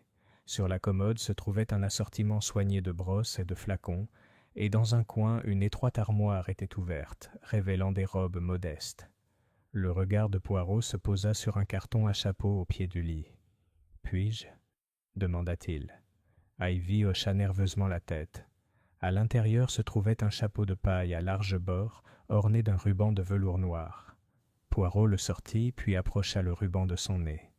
Il me jeta un coup d'œil et je vis une étincelle dans ses yeux. « Des amandes, » murmura-t-il. Ivy pâlit. « Je ne sais pas comment c'est arrivé là. Je n'ai jamais... » Poirot leva la main. « Calmez-vous, mademoiselle. Dites-moi, la veille du décès de mademoiselle Whitby, Lady Éléonore vous a-t-elle confié des courses ?» Ivy hésita. « Elle m'a demandé d'aller chercher quelque chose dans la réserve, une petite boîte sur l'étagère du haut. Elle a dit que c'était juste pour les roses, pour qu'elles fleurissent plus intensément. » La voix de Poirot était douce. « Et tu l'as emmenée au jardin ?»« Oui. Elle m'a dit de le donner à Monsieur Dane, en précisant que c'était pour les roses spéciales du parterre sud. » Je ne pensais pas. Sa voix se brisa. Je ne savais pas que c'était du poison. Le véritable complice. Lorsqu'Ivy fut emmené faire sa déposition à Barnes, Poirot se tourna vers moi. « Vous voyez, Hastings, Lady Éléonore n'a pas peint les pétales seuls. Elle a préparé le poison dans sa chambre, mais c'est Ivy qui l'a apporté au jardin, et peut-être même manipulé les pétales sur les instructions de sa maîtresse. C'est pourquoi Clara a écrit qu'il y avait une complice. Elle avait vu ou deviné le rôle d'Ivy. Mais pourquoi Éléanore ne le ferait-elle pas elle-même? Pour la même raison que les généraux envoient leurs soldats au front, mon ami, pour que leurs mains restent intactes. Si quelqu'un était pris avec du poison, ce serait Ivy, pas Éléanore. La dernière pièce en place. Avant notre départ, Poirot demanda à Lord Brackendon de nous accompagner une fois de plus jusqu'à la roseraie. Les fleurs de velours noir, laissées à l'abandon depuis plus d'une semaine, commençaient à s'affaisser légèrement, leurs pétales autrefois parfaits se recourbant sur les bords. Poirot resta un moment à les observer. « Milord, vous souhaiterez restaurer la beauté de votre jardin. Mais rappelez-vous, mieux vaut trop tailler que pas assez. Une branche malade, si on la laisse, propagera son mal. » Brackendon hocha la tête d'un air sombre. « Je m'en chargerai. » Alors que nous retournions vers la maison, le pas de Poirot semblait plus léger. « Maintenant, Hastings, dit-il avec satisfaction, la page est tournée. L'histoire est terminée. » Chapitre 13. La note privée de Poirot. Nous sommes rentrés à Londres par une matinée ensoleillée mais plutôt froide, l'air chargé de la fraîcheur du début de l'automne. La ville s'éveillait dans son vacarme habituel. Le grondement des voitures sur les pavés, les vendeurs de journaux criant les gros titres, l'odeur des châtaignes grillées se mêlant à l'acidité de la fumée de charbon. Poirot était d'une humeur inhabituellement pensive. Depuis notre retour de Brackendon Hall, il était à la fois plus silencieux et, curieusement, plus méticuleux que jamais. Il passait des heures à réorganiser les tiroirs de son bureau, à polir son coupe-papier en argent jusqu'à ce qu'il brille comme un miroir, et à ajuster l'angle du même vase de chrysanthème de quelques millimètres. Le troisième soir après notre retour, je le trouvai assis à son secrétaire, écrivant dans un petit carnet relié en cuir. Sa plume s'exprimait avec une précision délibérée, chaque lettre formant une œuvre d'art. « Qu'est-ce que c'est » demandai-je en m'installant dans le fauteuil d'en face. Poirot leva les yeux avec un léger sourire. « Un compte rendu privé, mon ami. J'ai l'habitude d'écrire ce genre de récit après une affaire particulièrement intéressante. Et celle-ci, elle présente de nombreux points intéressants. La nature du dossier. Je me suis penché en avant. Tu veux dire pour publication? Des mémoires? Non, non, Hastings. Ceci est réservé à mes yeux. Ce n'est pas à la vue du public, du moins pas avant mon départ. Voyez-vous, il y a des vérités dans chaque cas qui, si elles peuvent être utiles, ne sont pas toujours bienveillantes. J'étais intrigué. Tu veux dire qu'il y a des choses sur Brackendon Hall que tu n'as dites à personne? Exactement. Voyez-vous, la version officielle, celle que l'inspecteur Barnes présentera lors de l'enquête, est bien ficelée. Lady Eleanor, avec l'aide de sa femme de chambre Ivy, a préparé et exécuté le meurtre de mademoiselle Clara Whitby. Le mobile était clair, les moyens ingénieux, les preuves suffisantes pour le jury. Mais en réalité, mon ami, il y a des éléments que nous n'avons pas révélés. L'affaire de Lord Brackendon Poirot s'arrêta, trempa sa plume dans l'encrier et écrivit quelques lignes supplémentaires avant de continuer à voix haute. Par exemple, Lord Brackendon. Officiellement, il est considéré comme totalement innocent du crime, sauf qu'il a involontairement laissé sa femme s'en occuper. Mais je ne suis pas certain qu'il soit totalement innocent. Je l'ai regardé fixement. « Tu crois qu'il savait ?» La moustache de Poirot se contracta. « Je pense qu'il s'en doutait, et qu'il avait choisi de ne pas y regarder de trop près.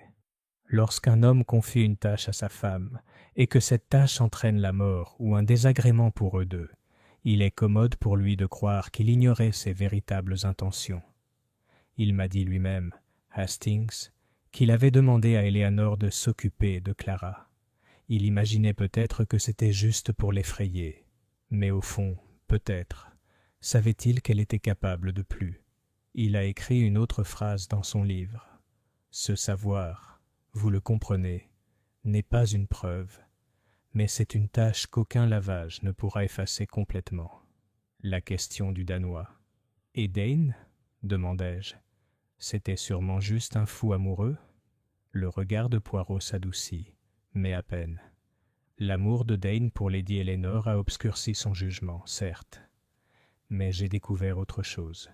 Lorsqu'il a apporté la boîte à Clara dans le jardin, il a remarqué, il me l'a dit plus tard dans un moment d'inattention, que les pétales à l'intérieur étaient inhabituellement sombres et qu'ils dégageaient une légère odeur étrange.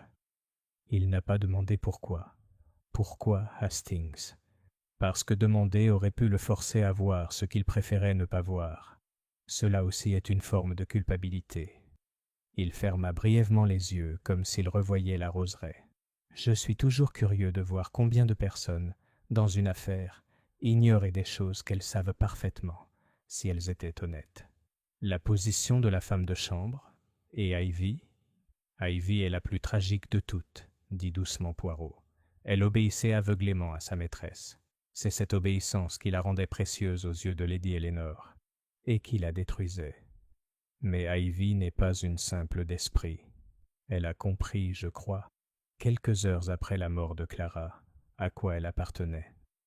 Son silence n'était pas dû à la loyauté, mais à la peur de perdre sa position, d'être rejetée sans considération.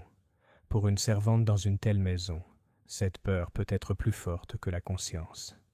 Il ajouta une autre ligne au carnet. J'ai tout noté, mais cela ne figurera pas dans l'enquête.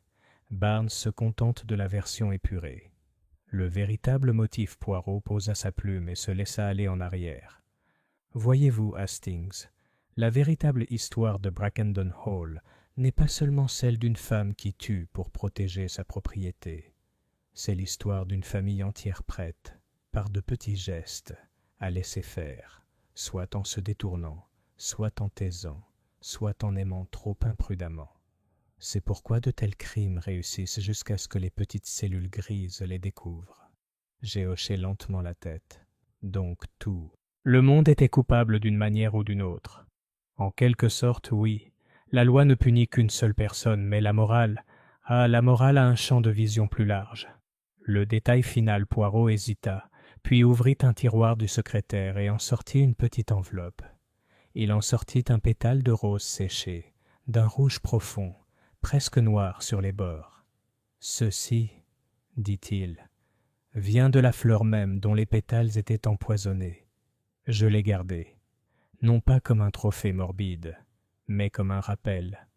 La beauté peut tuer aussi sûrement qu'une balle, et l'arme la plus dangereuse est celle qui charme avant de frapper. J'ai regardé le pétale, délicat mais sinistre, et j'ai ressenti un frisson malgré la chaleur de la pièce. Et tu vas le garder ? Pour un temps. Ensuite, je le brûlerai peut-être. On n'a pas envie de garder du poison chez soi, même en si petite quantité. Les derniers mots de Poirot. Il ferma le carnet, le glissa dans le tiroir et le verrouilla. Voilà. L'affaire est close, tant aux yeux de la loi que dans les archives privées d'Hercule Poirot. Tandis qu'il se levait, je lui ai demandé « Penses-tu parfois aux gens après ? Que leur arrive-t-il » Le visage de Poirot s'adoucit. « Toujours, Hastings. Je pense au jardin de Brackenton Hall, à ce qu'il sera au printemps, quand les nouveaux rosiers fleuriront. Mais je pense aussi aux racines sous la terre. Les mauvaises herbes essaieront de repousser. C'est pareil pour les gens. On peut éliminer le poison, mais la capacité à le contenir, c'est plus difficile à éliminer. » Il jeta un coup d'œil au petit vase de chrysanthème et en ajusta légèrement la position. La perfection, mon ami, est fragile, et une fois perturbée, elle n'est plus jamais tout à fait la même. Chapitre 14. La dernière floraison. Près d'un mois après les événements de Brackenton Hall, le dernier chapitre, tant factuel que sentimental, s'est déroulé. À ce moment-là, les journaux avaient relaté l'intégralité du procès de Lady Eleanor, le verdict et la sentence. Le public, comme à son habitude, avait dévoré chaque détail, avant de se tourner vers le scandale suivant. Poirot et moi étions passés à autre chose, mais je sentais qu'il y avait encore quelque chose qui hantait son esprit. Un fil conducteur qu'il n'avait pas encore tout à fait dénoué. Il n'avouait jamais ouvertement de telles choses, mais je le connaissais assez longtemps pour en reconnaître les signes. Ses poses pensives, sa façon de se tenir près de la fenêtre, les mains jointes dans le dos, et ce soupir occasionnel qui lui échappait sans qu'il le remarque. C'est par un doux après-midi d'octobre qu'une lettre arriva, son enveloppe lourde et couleur crème, scellée d'une cire vert foncé. L'écriture était élégante mais inhabituelle. Poirot brisa le sceau avec son coupe-papier en argent et la lut en silence, les sourcils légèrement haussés. « Qu'est-ce que c'est » demandai-je, curieux. « C'est de Lord Brackendon, » dit Poirot en posant la lettre sur la table. « Il nous demande de visiter à nouveau le manoir. Il dit qu'il y a quelque chose que je dois absolument voir avant le changement de saison. » Retour à Brackendon Hall. Nous arrivâmes 2 jours plus tard. Le manoir était toujours aussi majestueux, mais l'atmosphère avait changé. Les rosiers du jardin sud avaient été sévèrement taillés. Les massifs autrefois luxuriants étaient désormais nus, leurs tiges taillées en pointe. Les feuilles d'automne s'accumulaient au coin des allées de gravier, et la fontaine au centre de la pelouse avait été asséchée pour l'hiver. Lord Brackendon nous accueillit à la porte, l'air plus maigre et plus âgé que la dernière fois que nous l'avions vu. Ses cheveux étaient plus argentés, et son attitude était plus calme, presque réservée. « Merci d'être venu, monsieur Poirot, capitaine Hastings, » dit-il en nous faisant entrer dans la bibliothèque. « Je souhaitais vous parler avant la fin de l'année, pour mettre un terme à certaines choses. » Poirot inclina la tête. « Vous êtes aimable, monseigneur. Et comment allez-vous » Brackendon esquissa un petit sourire sans humour. « Comme on peut s'y attendre, la maison paraît plus vide, mais je suis déterminé à la maintenir en activité. Les jardins refleuriront au printemps, mais peut-être pas comme avant. » La question du jardin. Après un bref échange de politesse, Brackendon nous suggéra de sortir. Nous le suivîmes par la porte-fenêtre donnant sur la terrasse, d'où la vue s'étendait des pelouses tondues jusqu'à la rangée d'arbres au loin. Arrivé à la roseraie, il s'arrêta. « J'ai fait enlever entièrement les rosiers velours noir, » dit-il. Je ne supportais plus leur vue. À la place, j'ai commandé une variété plus simple, des grimpantes robustes, rose pâle, rien de rare. Elles seront plantées au printemps. Poirot resta immobile un instant, son regard balayant les lits vides. Un choix judicieux, monseigneur. La beauté est dangereuse quand elle inspire l'obsession. La simplicité apporte la paix. Brackendon hocha la tête. C'est pour ça que je voulais que tu viennes, pour que le jardin ne soit plus le théâtre de telles choses. La confession non dite. Nous nous sommes assis sur le banc, celui-là même où le pétale empoisonné avait été trouvé. Il y eut un silence avant que Brackendon ne reprenne la parole, d'une voix plus basse. « J'ai beaucoup réfléchi à ce que vous avez dit au procès, » commença-t-il. « Cette culpabilité prend de multiples formes. Vous aviez raison. Je connaissais le caractère d'Éléanore et son orgueil.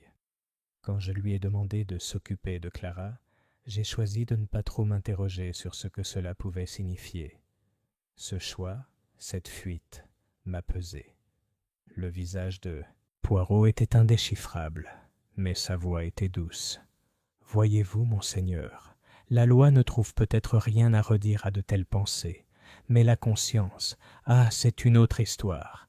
C'est un jardinier qui taille sans pitié. » Le regard de Brackendon se posa sur les rosiers nus. « Je suppose que oui. Je vais devoir m'y faire. Mais je voulais que tu saches que je comprends mon rôle maintenant, même si personne d'autre ne le comprend. » Poirot inclina légèrement la tête. « Cette compréhension est une fleur en soi, monseigneur. Elle grandira si vous en prenez soin. » Une promenade à travers la mémoire. En rentrant vers la maison, je me suis surpris à jeter de fréquents regards vers Poirot. Il marchait plus lentement que d'habitude et semblait inhabituellement absorbé par son environnement. Quand je le remarquai, il sourit faiblement. « Hastings, mon ami, je me souviens simplement de lui. Chaque jardin a ses saisons. Celui-ci a connu la beauté, l'intrigue et la mort. Maintenant peut-être connaîtra-t-il un renouveau. Tu as l'air presque sentimental, ai-je taquiné. Il rit doucement. Presque, mon ami. Mais le sentiment, à petite dose, c'est comme la lumière du soleil. Il aide les fleurs à pousser. La lettre dans le bureau. De retour à l'intérieur, Brackendon nous conduisit une fois de plus à la bibliothèque. « Il y a une dernière chose, » dit-il. D'un tiroir du grand bureau en acajou, il sortit une feuille pliée. « Ceci a été retrouvé parmi les effets personnels d'Éléanore après le procès, » expliqua-t-il. « J'ai pensé que vous devriez le voir. » Poirot l'ouvrit avec précaution. L'écriture était nette et maîtrisée, celle de Lady Eleanor. À ouvrir uniquement si je suis absent de Brackendon Hall. Si vous lisez ceci, c'est que j'ai failli à ma mission de protéger ce que j'aimais. Sachez que j'ai fait ce que je croyais nécessaire pour préserver notre vie, pour préserver le jardin des mauvaises herbes. Je ne regrette rien, si ce n'est que vous ne comprendrez peut-être jamais que je l'ai fait pour vous. Poirot le lut 2 fois, puis le lui rendit. « C'est comme je l'espérais, » dit-il doucement.